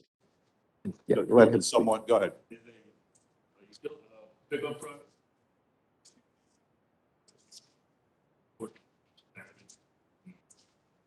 So last I mile, wasn't originally interested. okay. So. So if you look at 511 and 512 on the Yeah. list, the 512 he was gonna ask for next year anyway. Right. That he's asking for this year. All right, just to make sure it's clarified. Any other questions for the chief?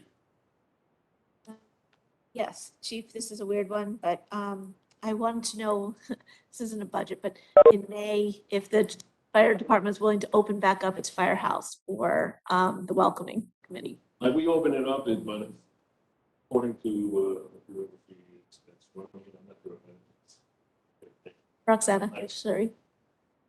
if we're available, the firehouse will be open. We are workers. sometimes things happen and we just can't be there. It almost sounded like she wanted to use the trucks as a jungle gym. Really can't do that, you know what I'm saying? So. Everyone's allowed on the We're trucks. we're always willing to have the public come in and see the vehicles, so I would say yes, but at one time she wanted to set up in the firehouse, and that just doesn't work because Yeah, no. we might not be there. So we have to leave with it. So we've done it with her before, everything's worked out, but she wanted like an answer that the fire, plus the pandemic at the time when she was asking, who goes with that, so I guess the answer is yes, we'll be there if we can. Most of the time with it. I will relay parking lot only, trucks, no one touching. Well, trucks, they can look at them, but there's, not just. Okay, I would agree. any more questions for the chief? Thank you, Chief, for everything that you do. All right, chief. Thank you very much for coming in. Thanks for being here early. There you go. Way to jinx it. Thank you. Where is Chief Shane? Thank you. Golden? So- Just forget about leasing, because why am I gonna investigate? No, you're gonna lease. Specialized vehicles, yes. No, because if Don't they- lease a specialized vehicle, it doesn't make sense. Yeah, just- So I think it needs Okay, so figure out. these specialized vehicles. No, I understand, no, you could, but We're then not you doing buy anything. them out. But what I'm saying We're is, not, What we do is every year we just look at the budget. Real life happens. Inflation happens, Trump got. Accidents happen. Right, so just keeps going up. that's why we have to act different. We have to figure out something, and Jeff brought up something last, whether it's, I don't care what those things are, but if we don't do things differently, every year, things are getting more expensive, things are breaking, we have to replace. So you want my suggestion? And it's going to be consistent with the comment I said at the other meeting last night, which and the chief and I have talked about this. If you want to make a more efficient use of all the equipment, the resources and the men, this area, the Northern Valley needs to have a Joint fire department, fire department for a joint fire district department. amongst 3 or 4 towns. And Yep. then you can become more efficient. Yes. And until everyone's willing to do that, it won't happen. Everyone has their own. They can't even find future firemen, that might be the case. That's, It would be like Crestwell has 4 full-time paid firemen now. And then- Right, so they hire actually full-time, around the clock, on-call people, No, they're No. full-time day people. days. day only, cover. not covering at night. Night is volunteer. 5 nights of volunteers. So he can go to his day job, not worry about coming Yeah. during his day They job. work I thought they That's were the only 24. coverage that's lacking. They, Paid firemen work at 35 or 40 hours. 40-hour week. Together on us. Yep. I'd be. I mean, but this is also the kind of thing where, Adam, we hire a grant writer, we literally spend But money on a grant writer. I know I keep pushing the team. I do hear you guys and appreciate, we're never gonna get our fair share of grants because we're lucky, we're in a place we're in. It's hard because 100%, 110% What?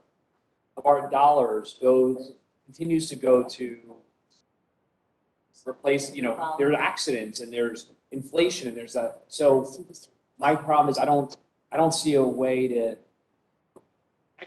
100 years from now, we're never gonna have a 20% excess money to like grow or to do incremental stuff. Everything, it's actually gonna we're already at 100%, but somehow it's gonna get worse because things are more expensive to replace and everything. Also, the more we grow, that incremental stuff adds to future maintenance costs. Agreed. And so what we're doing is, and when we add people, let's add salaries, that adds to future fixed costs. So what we need to do is our job. Our job is red pen. Our job is to help the taxpayers of this town to get the best services for the most efficient cost. So we keep adding, we keep doing this, blue pen, we're not doing enough of red pen. I don't think we're doing our job. Yep, I really I agree. So, and again, fundamental, and I respect your point of view tons. I think we have to figure out a. You're in the middle of live meeting. Yeah, we're in the live meeting. We're in the middle. Live meeting. Go ahead. So I hear that. I have no desire to raise my own taxes along with my 5,000 other households. But equally, I do want, I'm not giving up on a way to, and again, it's targeted. We do have to grow. We do have to find a way to cherry pick areas that we do want to grow and enhance our services. And I appreciate there's costs and I appreciate there's maintenance associated with those, that new ball field or that new fire truck or whatever. I guess I'm just not giving up on myself to figure out a way to. So I think. But I think Sometimes we talk about growth, but we don't define growth. Like you've thrown a number, I want to grow X%. But I don't know what that means. X% of what? But the other thing is, we're talking about, Percent of employees, X% just put into our favorite projects, X% what? The budget's but- $100. I believe we should agree as a team on what percentage of that $100, that 100% budget, goes to something. And again, I'm open, I want to agree together, use the word incremental now. Growth to me is anything that's resident facing that's going to enhance the experience versus maintain the experience. Every time we have to fix, the chief's here, a police truck, a fire truck, an existing ball field, an existing road, that's maintenance. And again, I'm open to what the definition is. Growth to me is a new ball field, a new program at the senior center, a new program at the rec department, a new. And I hope you I'm guys- saying, and But- I'm but- saying that we don't look at what the future maintenance and fixed costs will be on. We should, and I think to your point, if it costs $100 to make, We know we where. should add 10% a year. So. I think Both of you before, are correct, except the maintenance part is where you get your new stuff. yeah, so that's like the your point. whole thing. That's the point is that No, we're no, talking about actually, maintenance better. versus growth, but there's so much incremental growth within that maintenance. And we're not including that in the growth figures. We have to maintain, but we maintain to today's standard rather than a 1999 truck. That's your growth incrementally. It's happening. Ball field, make it today's part, a better ball field. Yes. That's our growth. So when I look at the other communities that can keep their taxes lower, they do two things. One, they don't have a big staff within the borough. So the borough is lean, the admins are lean, the departments are lean, they have less people for the same amount. And the second thing they do is they don't own equipment. They need a cherry picker truck, they borrow. They need something they borrow from the town. There's a lot more shared services, as the mayor alluded to, rather than owning and maintaining your own equipment. We as a community say, oh, we got to cut down trees, buy a cherry picker. And I'm completely guilty of that because that's what we task our departments to do, to give the best service to our residents. Whereas other communities may need the cherry picker, may have to wait 3 months for a cherry picker to borrow it. And we're saying, well, we don't want to be in that situation. So we've made a conscious choice to own equipment over the years and to build up our own equipment to give the residents the services rather than the opposite. Those are the communities, though, that don't have to maintain huge operating budgets and huge capital budgets because they're not buying new equipment and they're not maintaining the existing. And they do that beautifully. And so something to consider, but also. Well, until New Jersey is willing to To give up a share, little bit on right. home rule, we're going to be bound by the same Absolutely. ever sinking capital expense. I mean, so we were talking about the fire department. Bergen County has more fire trucks than the entire city of New York, and we have 1/9 of the population. And So by any quick measure, we have 9 times as much equipment as a county than we need. probably less fires. Well, I can't answer that question. I don't know. I'm just talking about the You're on equipment. less fire. But that's a bigger conversation for. But you're also not talking about the size of the space we're talking about. New York is not the same size as Bergen County. Oh, geographically, yes, but I'm just talking about people. And so we're paying 9 times as much for our fire equipment capita, in but- Bergen County than the citizens of New York are. 9 times as much.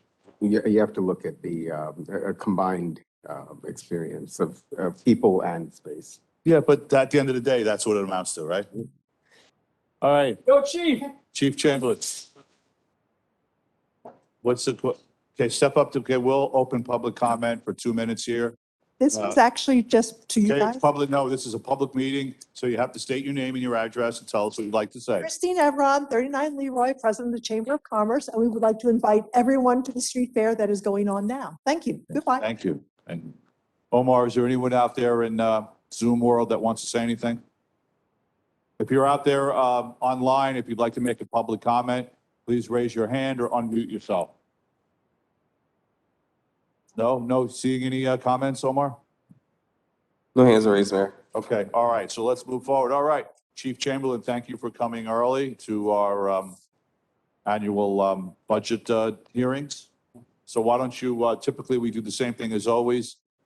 Since you're in the hot seat, you get to walk us through what, whatever you'd like to tell us about, and then the council will have, I'm sure, a couple of questions for you. Okay, good morning. I'm happy it is morning and it's not, when Jimmy called me, I was shocked.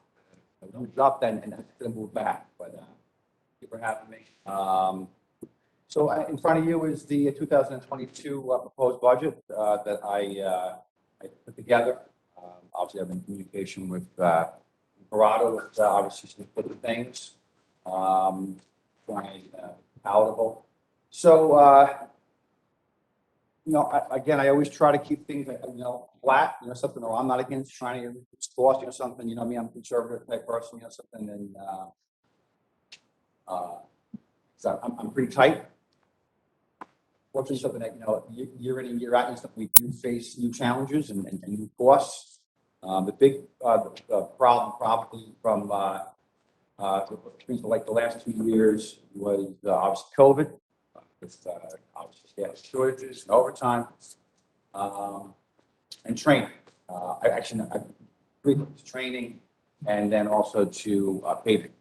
The paving schedule is great. It's something that the town has been as aggressive to maintain the road that they have. Because it is noticeable, and the roads are definitely a lot of roads are in good shape, and they were long overdue. But there are costs that are associated with that, with traffic control. And I believe that Susan did make some recommendations to try to increase portion of the overtime line just for that. Now, that's something depending on what actually does get approved to be paved, and maybe something those costs are not going to be needed. But she did build in request additional money, so something anticipating there's going to be some extra fix that. Training, also too, the overtime. I asked for some additional overtime also too, and I spelled out in my budget narrative that based upon national law enforcement reforms that get trickled down toward state, county, local level. Big push, obviously, workforce reform. As a result of that, there's been a lot of training concepts that have come out of that. And here in New Jersey, we are right now, it's actually something overdue, the 2-year process. We're in the process of fulfilling a training mandate by the Attorney General. And it is for basically it's de-escalation training. And it is also to a duty to intervene. These are probably was based upon what took place out of Fort Floyd and political statement, but I always felt that New Jersey was ahead of the curve. I didn't think that we really, I believe we had a lot of reforms in place anyway, but as a result, we have new reforms put in place, and the curriculum that's being put out is a 4-day block of training. And actually, the Attorney General gave it to the prosecutor's office to basically give the 4-day training how they felt that they could put it out. They came up with a 4-day consecutive day training, which is problematic for the majority of police departments in this area and a lot that I know in the states that have the 12-hour schedule, because 4 consecutive days means that each patrol officer is going to be given 2 days of overtime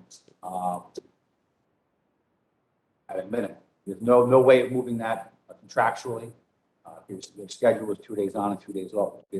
So There's no getting around that. So right off the bat, I have, 24 officers that are going to be receiving, considerable overtime just for the training that has to take place. That our deadline to get that done is by mid-year.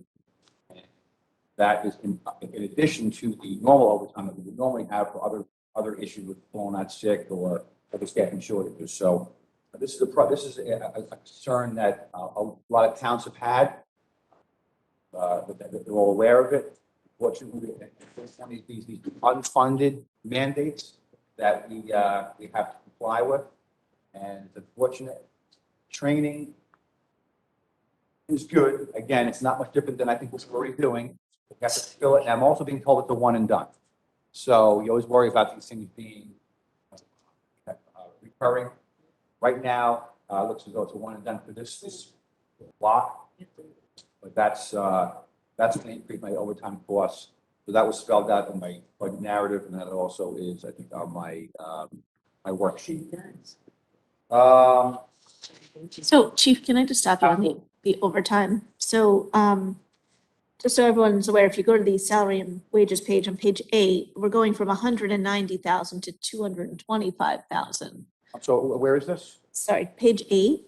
Of what, the worksheet? Yes. So you'll see that there's your overtime budget. I just want to make sure that that's going to be sufficient or accurately what we need. Page 8. That's okay. Page It's 8, all of the salaries and wages. Or Susan says it's also listed on page 11. So it's listed twice. Keep going, No, keep going, no, Chief, keep going. it's the salary sheet. and then Here? Yep. The work. This? Is it labeled Yes. page 8? It's probably more just- Okay, yes, got it. I'm sorry. Yes, got it. I got it. Yeah, two questions? No, I just want to make sure in overtime, we're going from 190,000, which by the way, we spent more than that the past couple of years, to 225,000 recommended by Susan. So we are making that jump to try to cover it. I saw that, again, it's something I'm, realistic, this is, there's the request is recommended, and then there's obviously your approval. So I saw it, but nothing is a guarantee, so I So hope that does go through. Well, that's why I want to discuss it as a line item and so, And again, I mean, hopefully we don't even get to that, we are a captain's administrative function, so we're pretty savvy with moving people around.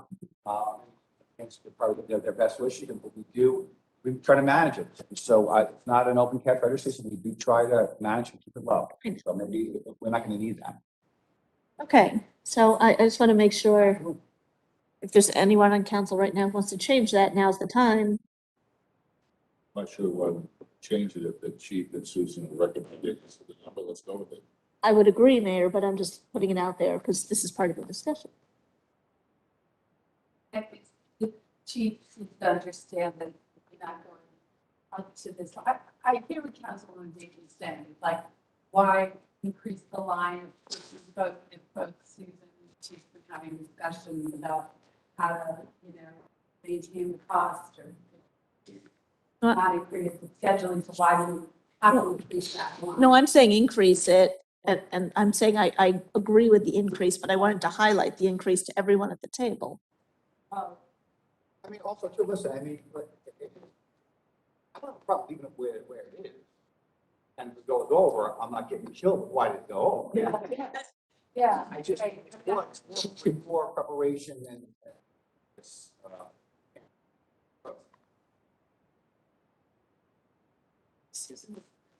I'm saying take it down. No, I'm saying as it, I'm saying keep your recommendation.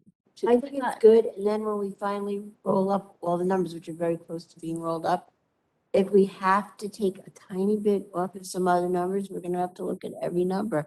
But if you look at the actual back from 2017 forward, and of course, people are making more money because of their increases in salaries.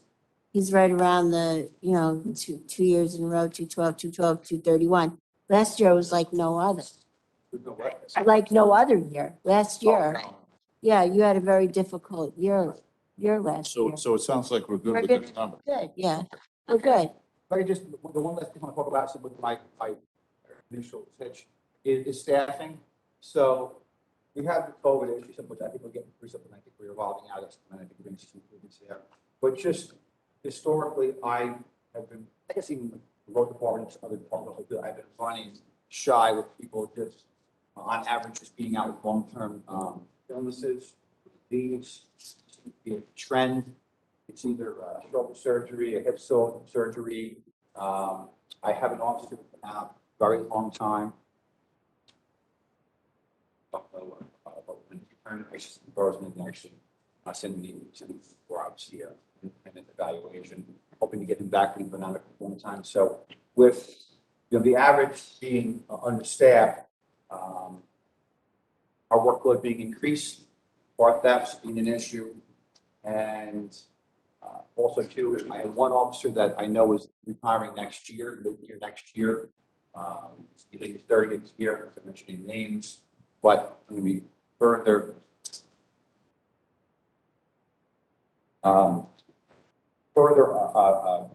understaffed. And then also too, prior to following the preparation of this budget package, and I spoke to Jimmy Holmes about this a couple of days ago, I come to find out that another officer is leaving the department.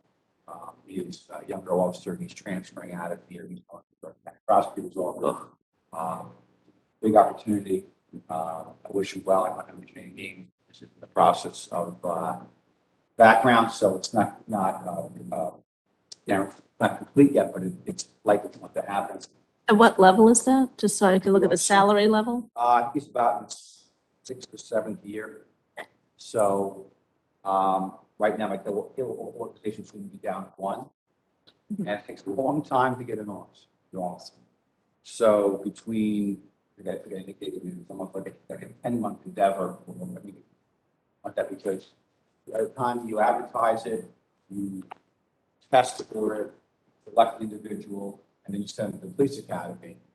Which is August, right? I should say that. I mean, you could get someone on the books in 3 months, but by the time you actually have them actually serving your community, 10 months, because selection process, the academy training, for the training officer program, and then you have them. So we have, again, on average, some staffing issues. I have also leaving in a year, and I've got also leaving in like 3 months.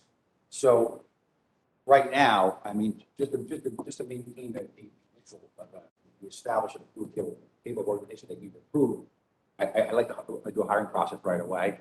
It's going to take me some time because the next academy class is in July. August, yeah. August, right? July. So I think it gives me some time to obviously advertise on bigstep.com. Obviously advertise effectively with the test dates and all of the evaluations done. So I'd like to, your approval to start that process to fill the one leaving us now, which will keep the approved here that we have now. And then with that list, I would like to actually hire another officer or 2. Come in at a lower price. We are going to have a little bit of stuff up with the officer Don. And I had one officer moving in a year. So if we had an issue with, we felt that we were a little heavy by next year when some of these hours are coming out, nutrition would have one person leaving next year also, without a doubt. So, So quick question, Chief. Absolutely. You know one's leaving now. Yes. Next year's another one. Yes. But you want to put those 2 vacancies into the July class of this year, I would like to, because rather than July and January. is it possible to get a transfer to the transfer officer, Joe Kim, IGT? New York City, and Joe Kim is a trained officer in New York City. And what you do, trained officer, sometimes you can actually to go for a waiver, to get them on the road sooner. The Jersey basically waived a lot of things he had to do, but basically put them through an entire academy. Yeah. So we really didn't have. So getting already trained officers is some time. And if they're coming from a neighboring town, well, that's a problem. That's the transition. They're coming from a different place, from the state, great change. So just based upon time and effort goes into that, I would like to actually go for 2. By the time To academy, not IGTs. Yes. So Yes. So you need the 2 to start hiring now with plan of replacing the 2. We can do that right now, right? I would. Everyone's good with that. That's- I'm okay with that. Go ahead, That's slim. Julie, please. One at a time, Julie. Hi. So Chief, I know we've talked about this a little bit in the past during the last cycle of when you were hiring a new officer, but it's very important to me that we have a female officer. There's so much research as to why that would be important for the community and, you know, and all that. I've been told last time that like we can't guarantee that there's this process that, you know, we have to go through this certain processes. If it wasn't a female, I'm highly interested in a person of color. So the problem that I keep rubbing up against, this is just conversation. I believe we have the vacancies, but my problem is that if we keep kind of working within the same paradigm, there's, we just, that the answer to the hiring is, okay, well, we have to go through the, you know, the, I guess, the candidates that come out of this pool, and we really can't find others. I understand that a female officer, you couldn't get her last time when you're, you know, was dropped out, you know, to go to another place. And I just, that's the rub I keep going up against, because I feel like we have these fantastic opportunities to create diversity, gender and other type of diversity. And when we keep not creating them, then I'm concerned. And I was wondering if you could speak to that. I agree with you when it comes to diversity. Actually, several years ago, I know I had an officer to the squad. 2 years, it was 2 processes ago. We hired our first Korean American officer. He was in the process with some females and a 4-person panel. At that time, we had the Victoria's first person, which basically through a liaison to female. We thought that the Korean officer was the most qualified candidate. I hear you, and the industry is pushing for diversity. We are accredited. We have to obviously abide by our policy. Promote that. However, we're not in the business of lowering our standards also too. Our philosophy is the most qualified person. Most qualified person basically. That's their money. One that we have tested is that, you know, in the past after you let them send us to the physical existence here. Fine, I can get some physical fit. Then we run this basically communicate, gain information, comprehend stuff,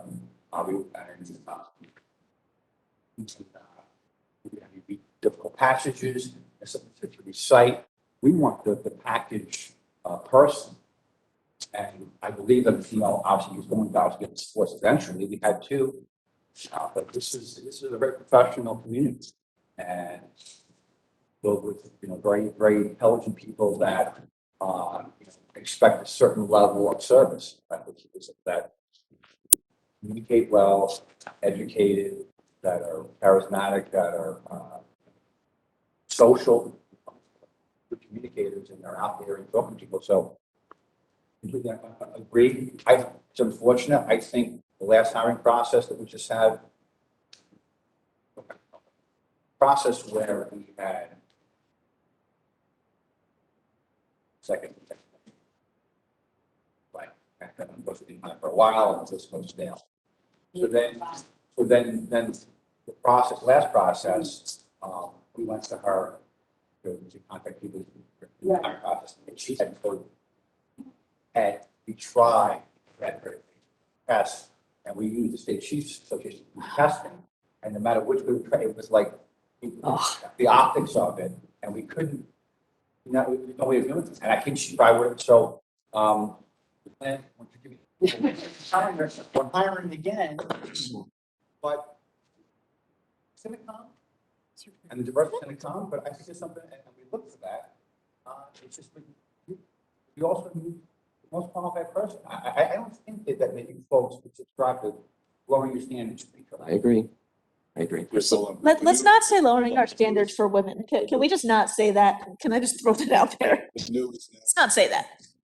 So, Chief, thank you for coming. On the issue of hiring, as somebody with the view of diversity, is there any way to, instead of hiring for an officer, change the description slightly so that there's more of a chance? What happens is, to some extent, when you're putting out the same process, you're always going to get, or very often you're going to get the same return back, rather than if you change the description of what you're looking for, that might actually attract somebody who's better qualified for that.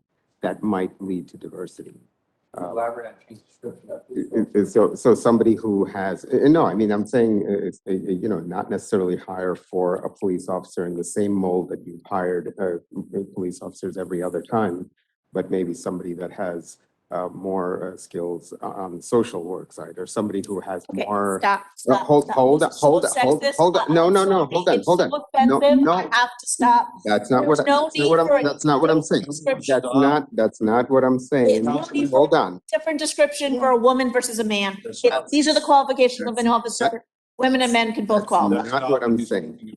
I'm talking about different roles. I'm talking about a different role. It could be a man. Yes, and it could be a man that ends up being hired in that role. But what I'm saying is, something that will end up, being either that or we need women officers for certain purposes in the town that having male officers would not fulfill. So having those, factoring those things into a description. Well, that's right, but that's a different, field. I mean, that's a different classification. Law enforcement, that would be law enforcement, that is social work. I'm not even talking about a social worker necessarily. That's not, I'm saying, just having the ability to vary the description or vary where we're approaching, which organizations we approach for, candidates. The other thing is, and I'll just, we'll let you speak after a second. I just want to say one more thing is the process, some of it is subjective and some of it is objective. Okay. So you talk about interviews and things like that, and understanding, how well they communicate and stuff.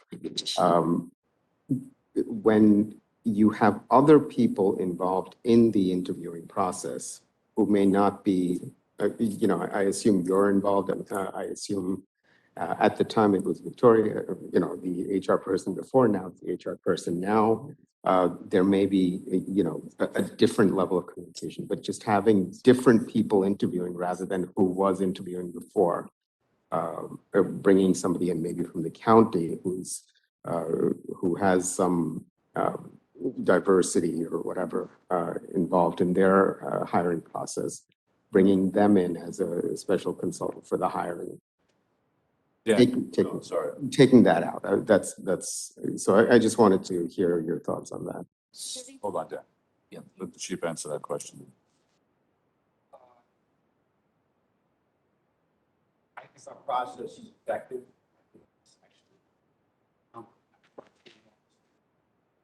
Well, I'm going to have a woman on. Speaking, so I think the process does work. Unfortunately, I have recognized that there are. We went through a lull. I don't know if this is social unrest or the applicants dropped off at the meeting. But a little bit. Last time we did have a decent amount of females that were applying. Alicia will be involved in it. When you, can I interject, ask a question?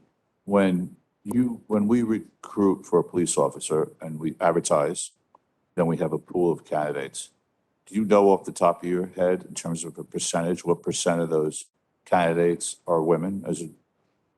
Yeah, actually, it's in the applicant, not affected by diversity. Now, these new state rules that when people apply, we have to provide all these stats as to their. Okay. They look at put it and track, so they put. So. So do you have any sense of what that number is? In other words, are 50% of the, So that mandate came out. Okay, So okay. Going forward, but we have had to put, what our diversity is in the department and to provide that before they have that. So they're tracking it. I understand what you're saying. I think our process, I think we should bring it, I could do it. Black females, since I would quote having her on the panel also do. But it's subjective. To a point, but we're measuring again. We've all been in it, and you want people that basically thinking on their feet, right? And are invested in the conversation. Other times we interview people, answer questions, and Right. they're not comprehending simple questions, redirects. And they can be nervous, but and again, follow up interviews. Look who's most qualified. And this business is extremely critical, very, very dangerous, and multiple migrants should be recognized. There really is no room. You want more qualified people for worse condition. I'll never practice settling just to get diversity. But to say that, every single time the most qualified, out of all the candidates was a man, or was, a white male, is kind of to Councilman Dayton's point, is insulting to the other candidates or to the population in a way. Okay, maybe I'm misrepresenting Okay, myself. one at a time. Go ahead, Vanessa. So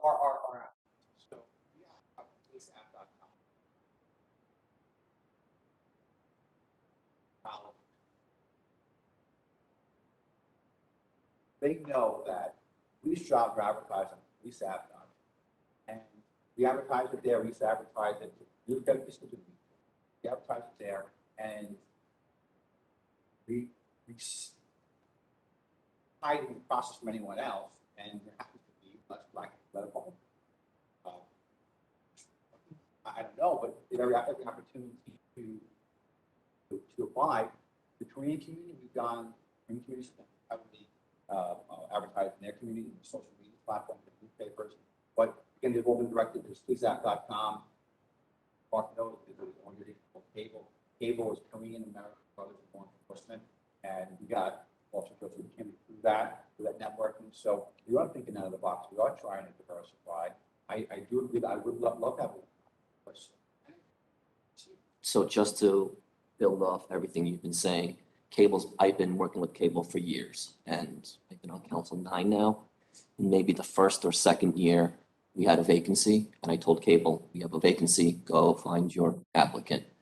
I think 3 or 4 kids from that organization, they found kids in the area that really wanted to be cops. They didn't test well. And I said, well, that's it. Don't test well. Well, I don't want that cop to represent the Korean community in my town. I want a Korean cop, but I also, to his point, I want the best Korean cop. But having said that, you mentioned the cable and the fact that they're going to them meant that they were not candidates that were looking on the police app. You engaged somebody else. They knew that. They knew that. Yeah, I just make sure, double check your kids are going. But I'm just saying that, the fact that you went to an outside group meant that you had more of a chance of somebody bringing in. Cable is made up of current police officers. Right. Just Cal Park, Fort Lee, state troopers. And New York, which is where. But they're nonprofit goal is to keep an eye out for it. They they do little forums at the KCC. They'll invite parents and their kids. If you want to be a cop, this is what we do, blah, blah, blah. They'll do it at the senior centers or Fort Lee Community Center. That's their goal, to get the word out. That's their job as a nonprofit. When there's vacancies in certain towns, my town, if I hear from my friends, I just text the president of cable, hey, heads up, Altapan is hiring 2 vacancies. Like, yeah, we know, we're sending, we found 2 kids, blah, blah, blah. But we shouldn't go by the sheer luck that we have somebody who can reach out to cable, or that we have somebody who can reach out to the Dominican, officer group or whatever, or someone. We should have a process in place where it's automatically going to these organizations. It's open. No, it's open, but you just happen to be the one who highlighted it to them, and that kind of brought. So But I'm saying we shouldn't. They also work with the Chinese American. So I don't remember the name. There's wanna other organizations who do the same thing. But what he's saying is, let them test. They're not good. I know 2 of the kids who failed. But we're not saying to bring in people who are not good. We're talking about the ability, the knowledge that the position is there, that and have them be able to apply. And he's right. In the community, if you want to be a cop and you're reaching out, it's open. They know. So that's why we got 150 applicants. I just want to interject something here. In the past 2 years, in the past 24 months, we've hired a total of 1 police officer. And you're only going to be able, regardless of their background, there's only so much diversity you can get with 1 person every 2 years. And this kind of goes back, I know I'm going to be repeating myself, goes back to the issue we talked about with the fire department. So long as you have home rule, everyone has their own police department. This is nothing against any individual police department, right? But when you have small departments everywhere, the opportunities for diversity, promotion, we have an officer who's leaving now because he wants to work, or she wants to work with the prosecutor's office because they saw the opportunity outside our own community. But again, if we had a bigger police department made up with other towns, there would be opportunities within our own departments for diversity, for promotion, for education. It's the same big picture issue here, because there's only so much ground we're going to get with diversity hiring 1 officer every 24 months. But anyway, yes, Lauren, go ahead. Chief, I want you to hire the most qualified candidate for residents. That's it. Neutral advertising. That's it. I think if more diversity is done in the academy, that's where the diversity needs to come from. For our community, hire whoever you feel is the most qualified. Obviously, I think our police department is not that diversified. You've heard it from all of us. But I actually want to move on, if everyone's okay, because I'm not sure I'm going to agree to 2 officers. So your department is over $6 million of our budget. The officer salaries alone are over $5,300,000 of our budget. It's the largest chunk of our budget taxpayer money going here. I think it is the most vital service. I'm not looking to demean it or, not make it run efficiently. So I want to ask really some better questions to understand the efficiency of it. I want to talk about the overtime, the off-duty, and the coverage of the road program and the cover of the utilities. Is that taking away from duties that you need to be covered because they've worked those jobs? No, they can only work them when they're off. Okay. So they're not factored in. That's on their own time. And they can come on right on let's say they work a 12-hour, covering the roads, they can come right onto your schedule. There's no need for a break. No. Well, it depends on the job, but a lot of these jobs, they can't work because there's a 12-hour schedule. They'll exceed the maximum number of hours you can work in a day, which is actually 660. And your requirements supersede any of the outside duties. Yeah, so the real policy is that the maximum amount of hours you can work is 16 hours.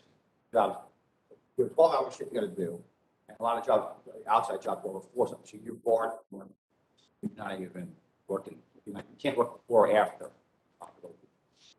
So part of the reason why we have tried to keep our numbers a little bit lower is because the department is, like I said, the biggest spender of our taxpayer money.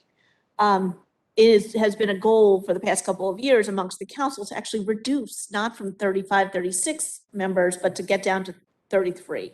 And, you know, we've been open about that we are hesitant to hire back up to those numbers. Can you operate if we didn't hire either of these officers right now? Well, the one officer's leaving. I understand that. So that's gonna create a problem. That'll bring you to 33. The lower cable organization. At minimum, we have to replace this officer. Based upon, right now, the patrol squad and the adjunct squad is the traffic bureau. They are lighter than they used to be because obviously organization. We're not getting any less busy. Bar burglaries. Yesterday, unfortunately, we just had a woman that was scammed out of about $50,000 in cash. At their house, 4 times to pick up money. Crime is not going away. Car accidents obviously are increasing. We have investigations that have to be attended to, investigated, and I don't think the community basically is going to want to have to accept that staffing have to wait. They're obviously pressing. At minimum, we have to maintain what we have now. I was looking to be proactive, put an additional person on, which probably would be the same money because we're having also leaving us. So the salary's been stopping. So it's going to be coming on the lower salary. Right. And then by the time he gets into considerable steps, the other officers are leaving. So I'm not looking to really grow the salary portion of trying to stay within it. I understand, and it's my job also to make sure I'm questioning all these hiring decisions because they're long-term hiring, you know, and they come with pension benefits. And obviously, we want to have a good staff. We want you to be supported, but I have to ask the questions. And for me, you know, I understand we're getting a Patrol 6 retiring, which, you know, and that's right, Patrol 6 retiring. And we're bringing on an academy or a Patrol 1, which is half the salary, but very quickly, you know, as the steps. No, it's not a Patrol 6. Yeah, Patrol 6, 7. Right? So we're taking on 155, but if we add two officers, academy this year, next year together, as they get to Patrol 1, each one of them earns $72,000 according to this. And so we're making that up and then some in a heartbeat. So again, it's not doing anything to bring down that 6 million. And it's, again, just a huge chunk. So you told me that one of your officers who's been out a long time is coming back. I hope he is, but we just got another extension of the sick leave. That's this. Yeah. Well, number, want him to come back. Wish him well, given out a long time and ailment. So I don't know when they're done with that, but we're going to be educated. Right. Okay. I mean, I'm making the assumption, God willing, that they're coming back to you and that would be great. And that would at least cover one of those, you know, vacancies that, you know, that hasn't been working for you in the past year. Right. In a scheduling way. You know, I think I obviously would prefer to keep this leaner. I think I'm willing to, at this point, do one, given the retirement. I still think this department is incredibly expensive for our taxpayers. It's obviously necessary, but I'm just not seeing, I'm really just not seeing the need to just keep hiring. I don't actually want to make it back to 35, 36. I need us to, and I'm telling this to all departments, like to run leaner, because we've said this to DPW, we've said this to, you know, our admins. We need to run smarter, run leaner. Is there anything to offset it in the operating budget that you can see? The operating now, I work with Susan on this. I know, it's pretty tight. Try to keep that flat. As a matter of fact, you know, I'm probably too conservative with things, but I think for our department, size of our department, the size of this town, I think my operating budget is honestly. I talked to Susan about, I did kick a capital project out. I'll get to do that, but I think, it's justified to provide great service to the town, and, I don't want any of it. I'd like to hear the rest of my council weigh in on this. Anybody else? Bill? There's no addition to the TO. It's 34 officers. One's leaving, so replace him, still 34. Someone retires and replace him, still 34, right? That's correct. I mean, listen, the most important thing is being able to get a process going. Correct. It's time. We can revisit this, because I'll have a current list, for anyone additional. And depending on if the officers come back, if the officers retirement must be early. You never know. It's an evolving and changing environment. Once the retiring officer files with the state, right, you should start the process then. Like it's official once he files with the state. Which is when? Yeah, you can't. It's up to. Before. Yeah. That's what I mean. Like he might retire, so let's hire someone. No, he made it official. He went on PFRS, made it official. Then we can start the process. You know what I mean, Chief? It's not speculation. He might retire. He actually put in his papers. That should be forthcoming. Right. Yeah, I mean, I think if if the chief believes two of his people are leaving, and it's a 10-month process to get replacement people, is that he should start that process so that we're prepared for it. Absolutely. Right? Just a quick clarification on what Councilman Park just said. But why would we blow up Because- the table of organization? Because our budget is exploding here. But now he's below required. Again, our budget is exploding here. We're looking to control the budget, guys. Okay, now what about public safety? What would you like to do Okay. about that? with one less officer? I For think we minimum have requirements for 33 staffing. He's running lean. He's running at minimum staffing requirements. I disagree. I think he's running.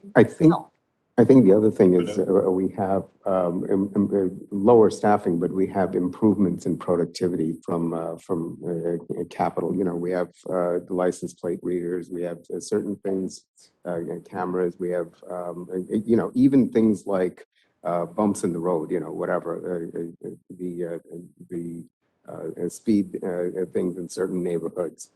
Those are all productivity gains, which then, we need less staffing theoretically on the roads. I mean, I would posit to people, if we're going to start talking about taxes, the taxpayers in this town, with everyone in this room included, pay about $100 million a year in taxes. And so if my tax bill every year, 5% of it makes up the police. It's only, what is it? 5.1% is the police officer's salary. And I personally and professionally, I'm not in favor of lowering my taxes to save a couple of bucks and potentially have problems with the police department. In addition, I think two other things. One is, it's the thing we do hear a lot about from our residents. Right. Actually, if there was any job this town does, is to protect our people. Right, so that's a piece of it. We do hear it a lot, and unfortunately, it's increasing, not decreasing the issues that are happening throughout town. The one thing that I would ask, and Alicia's the expert at this, I think a lot of the challenges, if I understand it correctly, Chief, is yes, we have 34 people here. 34 people don't show up for work every day. That issue is a cycle. People are not showing up for a whole host of reasons. I believe we spoke about this with Victoria before. I would implore Alicia to help, and so happy to hear that Alicia is part of the recruiting as well, the interviewing as well. If the chief knows best, if Alicia could help you with getting more of those folks to work for whatever host of reasons, that would be awesome, because that would literally increase the number of people she has. So that would be my ask of Alicia, if she could spend some extra time with the chief, where the chief leaves. I would like that. I think that could. Alicia and I actually do spend a lot of time with this, and she has been helping. We does communicate. She gets regular reports on sick time. She communicates with people that are on sick and sick leaves, and so she's very involved. Good. Rob, I just want to clarify something. On this worksheet, you had an officer retired 2/1/2021. This, you have 33 officers reporting into you. 34. I only counted 33 on. Oh, I counted chief, sorry. Chief's on here. There, you are 34. Yes, he's But you have 34. 33 reporting to you. Oh, yeah. Yeah. So when you're talking about replacements, are you talking about replacing the officers at Patrol 6 last year who retired? No. So that isn't in your, so that wasn't in the, I'm putting the officers on front of you. By the name. 3 months leaving. so you're, Drop it what low. I'm saying is, we didn't even, you had no intention of replacing that officer that left last year? We did. No, we already did. Oh, because, He's patrol one. We're proactive enough to let me do a process when that person's leaving. Did replace. okay, but that's, okay, but what I'm looking at right now is that in this budget, you have only budgeted, I have only budgeted for 33 officers reporting to you. Correct, That's what I'm saying. correct. And He's 34, but Checks in with that's, himself every day. no, but I think you, were Chief you, shows up to work. wait, were you counting yourself in the office? Yeah, I'm part of it, yeah. Okay, I just want to make sure. Okay. That's all I need to know. So it's total 30. But an officer's gonna leave in 3 months from now, it's gonna drop us 1. Make sure. And I have to replace it. That's a must. And I just, to that point, Chief, that was recent news you just had found out maybe prior to putting together your narrative.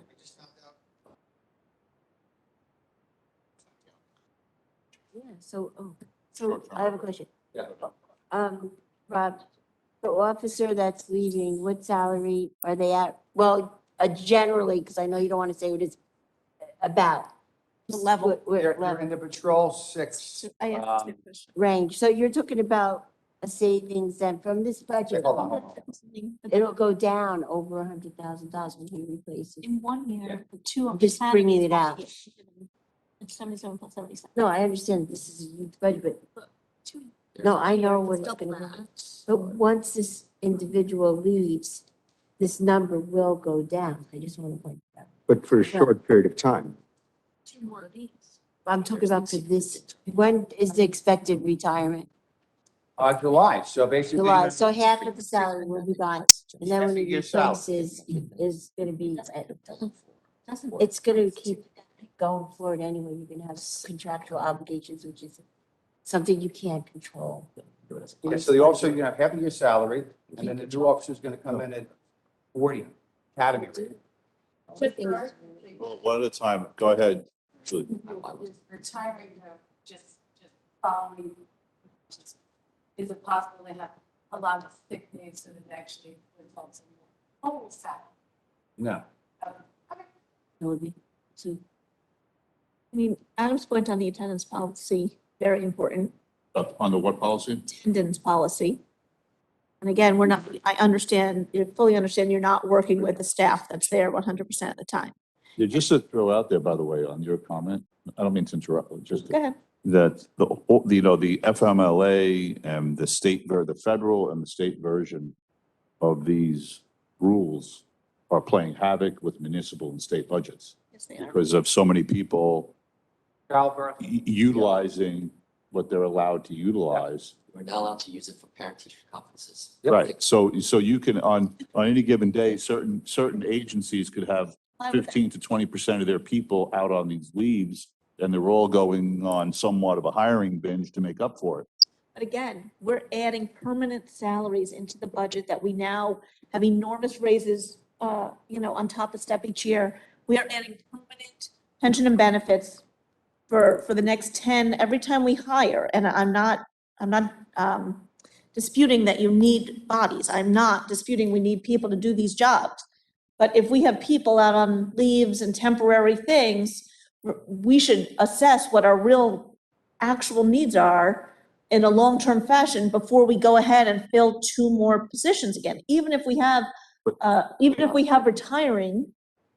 But Even if we have, these are replacements. We're not I adding. understand that, but do we actually need them, or are too many of our officers taking part-time or time off or temporary time off this year, but maybe in next year it'll look completely different? So again, once you hire for Yeah, 15 years. I think, I can't speak for the chief, but the human behavior is not going to change. Whether it's this year or 5 years from now, I would pretty much guarantee between now and 5 years from now, at least one person in the police department is going to go out on FMLA leave and probably someone in the DPW. Now, granted, it's a 5-year window, so it's a silly thing, right? But we're always, we're talking about 2 replacement year, and this is the world we live in. FMLA, I've Yeah. had almost 2 per year, a young department, they're all in that child, something, producing age group. And on average, I'm short, something, and what happens is even overtime kicks in. The overtime is more than Time and a half. salary what the person would. Yes. Right. Who has more questions for the chief? Just the only thing just to mention. Capital. What? I'm Still capital. always learning. Capital. So here's a huge chunk I'm sure everyone saw, crossing guards. Of course, they're not called crossing guards, they're called school crossing guards. Mhm. As a reminder of how we distribute our funding, a significant majority goes to the school. And as I best understand, the school doesn't provide any. They don't pay for that at all. The small little amount that the municipality gets is the full amount that the school crossing guards. We have a lot of posts. Requests for more and more all the time. It's a huge number. The number is literally bigger than even overtime. Yes. And we've brought that up in joint use. We have not won that argument yet. I'm sure there's 15,000 of the public listening today. Well, just, it's $366,000. Yeah. If the school Monday morning agrees to take this on, okay, and we don't pay for it, the net result to everyone's taxes after all the work and energy is 0. As a matter of fact, the legal fees would exceed this number because someone's got to draw up the contracts and details. In other words, there'd be no net benefit to the residents, Oh, actually. except for the fact You that, could question who has, where you place that money. well, they would just add it to their budget. Then there would be, I would say, in other words, the 366 would be added to their budget. And the one negative we would have is now the crossing guards are no longer under the police department's management. No, they still would be. They have. They have. Okay, well, I'm taking the example, if we transferred the budget over, I have a different staffing question, Chief. doesn't matter. How are you on dispatchers? They're great. I mean, we have dispatchers that are lifers, a lot of dispatchers, a lot of places have dispatchers that basically are aspiring police officers. And they come and go and it's a lot of turnover, but our dispatchers have just, unbelievable institutional knowledge. They're doing it for a long time. They're family members. They do a great job. Unfortunately, we do have an issue with, we have to still, I want to pick you regarding, that the 35-hour work week as opposed to 40. But other than that, I just didn't know if you needed to fill that position. I know we had. we had dispatcher leave about a year ago, went to Bergen for a little more pay, and we replaced him. Right. And we don't have now is work not great. Okay, and that's covering, you're happy with Yes. that coverage? Yes. Okay. Can we move you to capital? Yes. Oh, no, go ahead. Just, I haven't weighed in on the officers and the hiring. I want it. But I want you to have the staffing that you need to get the job done. Or be fine with adding the officer. I don't want to add an officer to help you with staffing and then just watch the overtime keep climbing, which has been our discussion. So I think we really do need some sort of a plan, how that can be addressed, creative thinking. I know stepped away, but I know a couple of years ago, Councilman Park had some ideas that he had floated about if people aren't sick for order, giving them something to sort of an incentive. And I think we need to really visit that or revisit that. I'm not opposed to that idea. I mean, this is contract year, right? So maybe some. So you mean Or pitch. if they actually come to work, we have to incentivize them to do their job? Well, you know what? I get that question. That's a fair question, but if it can reduce several salaries worth of overtime, How about just come to work because you're required to? you can't force when you're given. Okay. And I would also recommend that if you do something like physical training for officers or, you know, just to keep them healthier, do not hire whoever the Mets use. Listen, sick time it is what it is, you know, obviously they have their. I didn't mean sick to them, Jeff. Um, I meant like Our people in the field, they, again, this is a unique field. I mean, they're working with very sick people. And they probably usually come in contact with very sick people, so they're probably exposure to sick people is higher than most. And also too, you know, you gotta remember, we're in a, you know, we're still, you know, in the midst of COVID. And whereas, you know, people in the past who probably come to work with a simple sore throat, the industry was kind of telling you, now something, don't come to work. So a little bit of that also too, where we were encouraging people, you're not under the weather, rather you stay home. You have COVID, you're going to spread throughout the agency something. So while we're coming out of that, all these things tie in. And I'm not advocating to have sick people in the workplace. That wasn't. No, my- listen, you know, I feel like. You know, sometimes in the summer, Looking at the guys in sick 6 days and 28 plus years. Susan likes them. I think that's amazing. I can still hear my father voice. Get out of bed, kid, you're going to school. All right, so you wanted to turn to capital? Well, I think we need to make a decision so chief has clear instructions going forward. Jeff, are you 2 officers hiring now? I was with one now, so Dan? 2 for the July class. going around Julie. Yeah, you do it.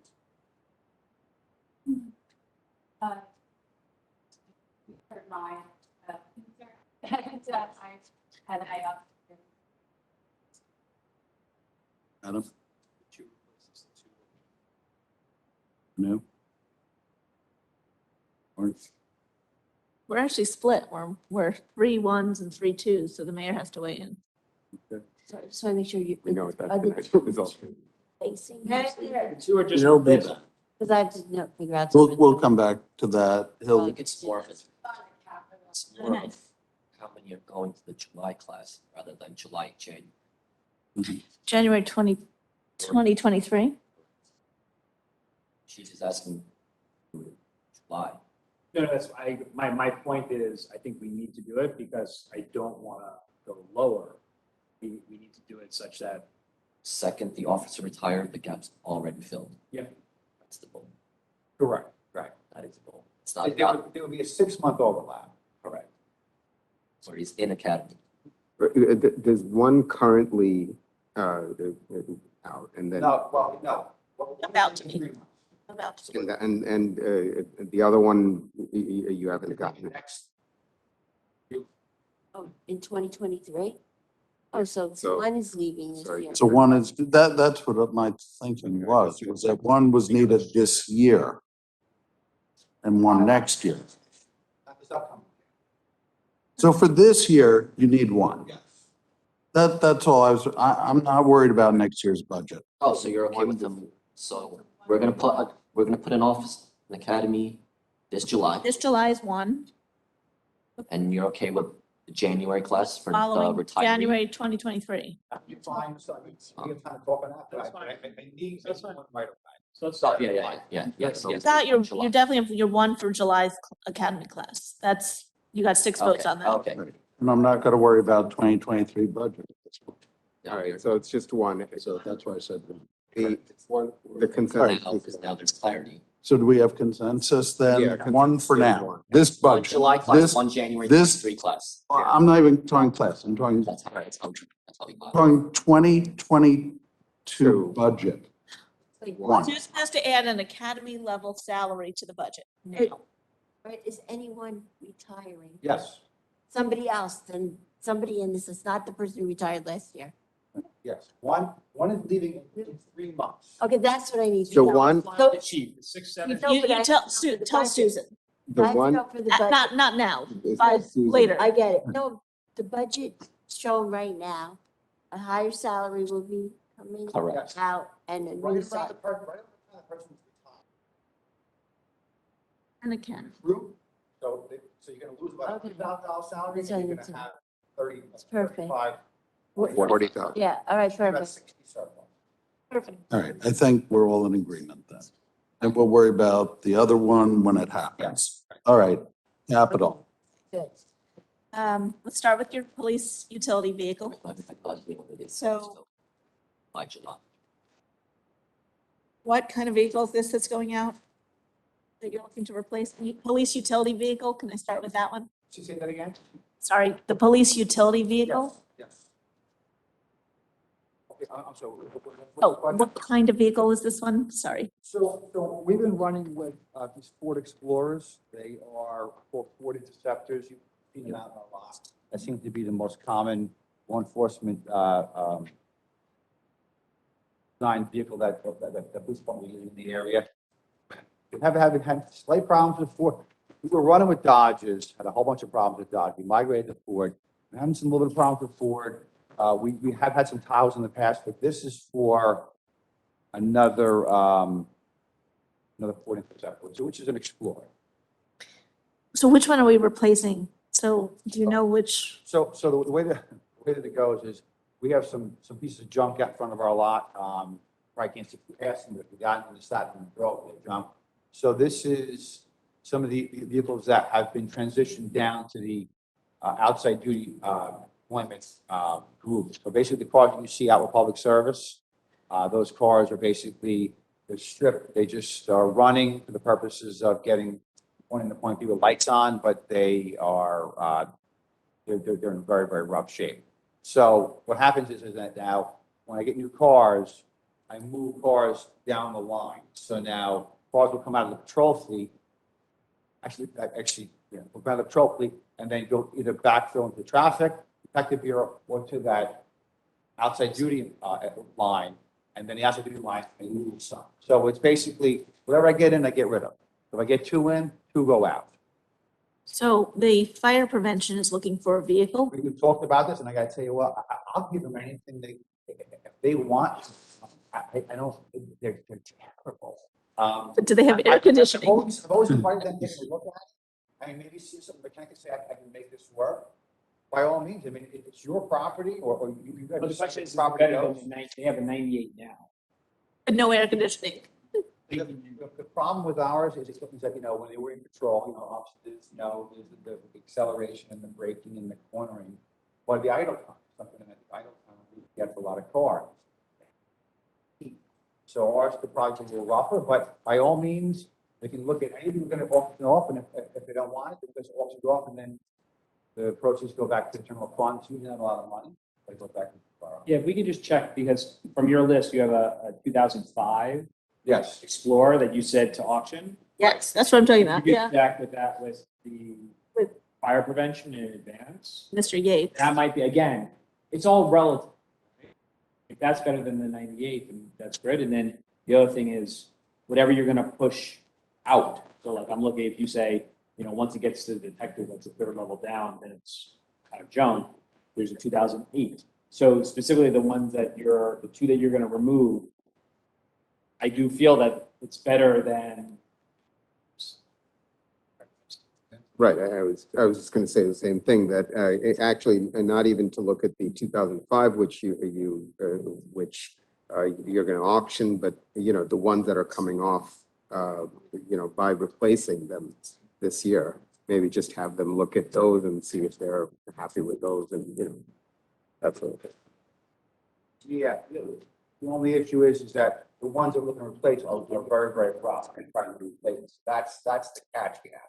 And getting Well- back to, this is something that you've all asked for in the past, for electric cars. So the Bergen County Prosecutor's Office actually took receipt of a Tesla. You aware of this? And the plan was that they were going out to the police car. I don't know if they're gonna put them inside of it. And they were gonna actually have it available for police departments to test out.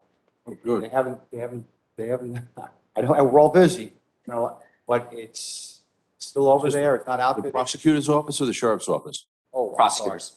Prosecutor's office? Prosecutors. And once it's ready, Sergeant Bill Barnes is now in charge of our traffic people fleet management unit. We want to get it. We want to drive around. We want to test it. Something. Good. Yeah. Not Michigan, close to it.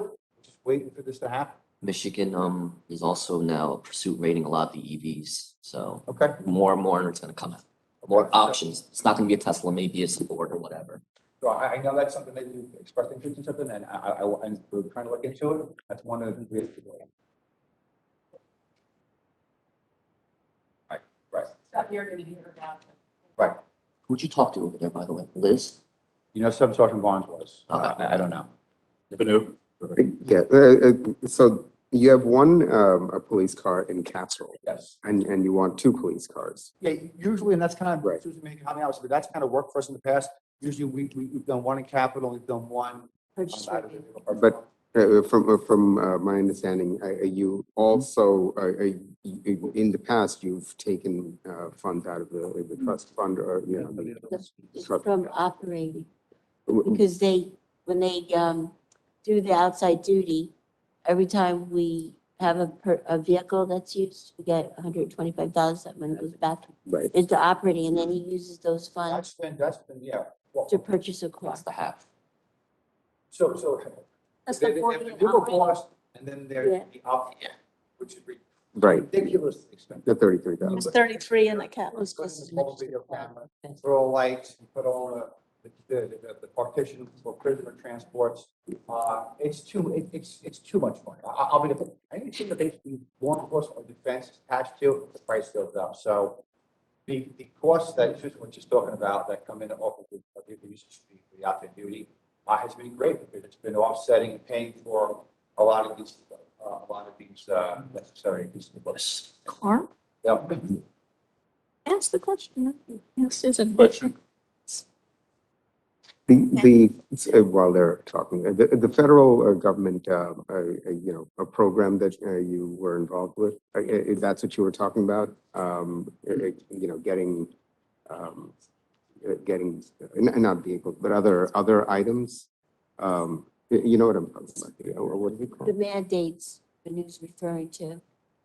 Are you referring to that new The- capital, the the body federal- worn the- cameras, the Yeah, Yeah. the federal program that the you were. mandate from the Attorney General? Yes. Was that for the cameras, the body worn cameras? That's my question. Is there a grant on that? Let me answer for you. That's what he's asking.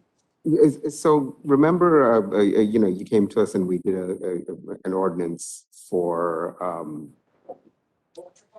yeah, well, it wasn't forfeiture funds, it was, the program where you, what is it called? Automatic plate readers? The automatic plate readers? I think it was the LESO resolution. It might be that. Yeah. So how has that benefited? So yes, the 1033 less so. That's what it is. Which is, federal. List. Dual purpose surplus equipment. Right. We finally got set up.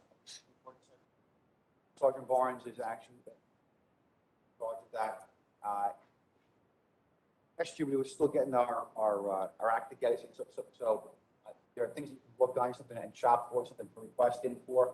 We haven't got anything out of it yet, but we're gonna, every year, we're gonna re-up. But certain things that if I want to get them, there's certain classifications I have to go to you for permission.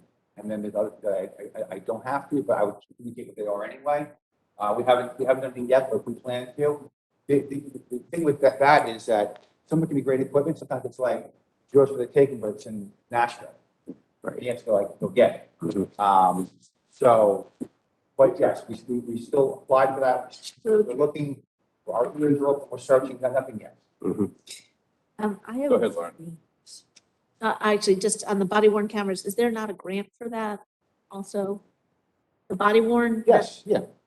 Is that gonna be covered by anything in the state or federal? The body worn cameras, we were getting about $77,000 for, right, Susan? I think that's yeah. Okay, So there is. So the body worn cameras, we placed an order, and I wanted a camera for everybody. We had to scale it back right now. So right now I'm getting, it's 27 cameras, they're gonna be full cameras, and then we want to get additional cameras. But it's in two purchases. But we placed the order for 27, and all we received is battery chargers.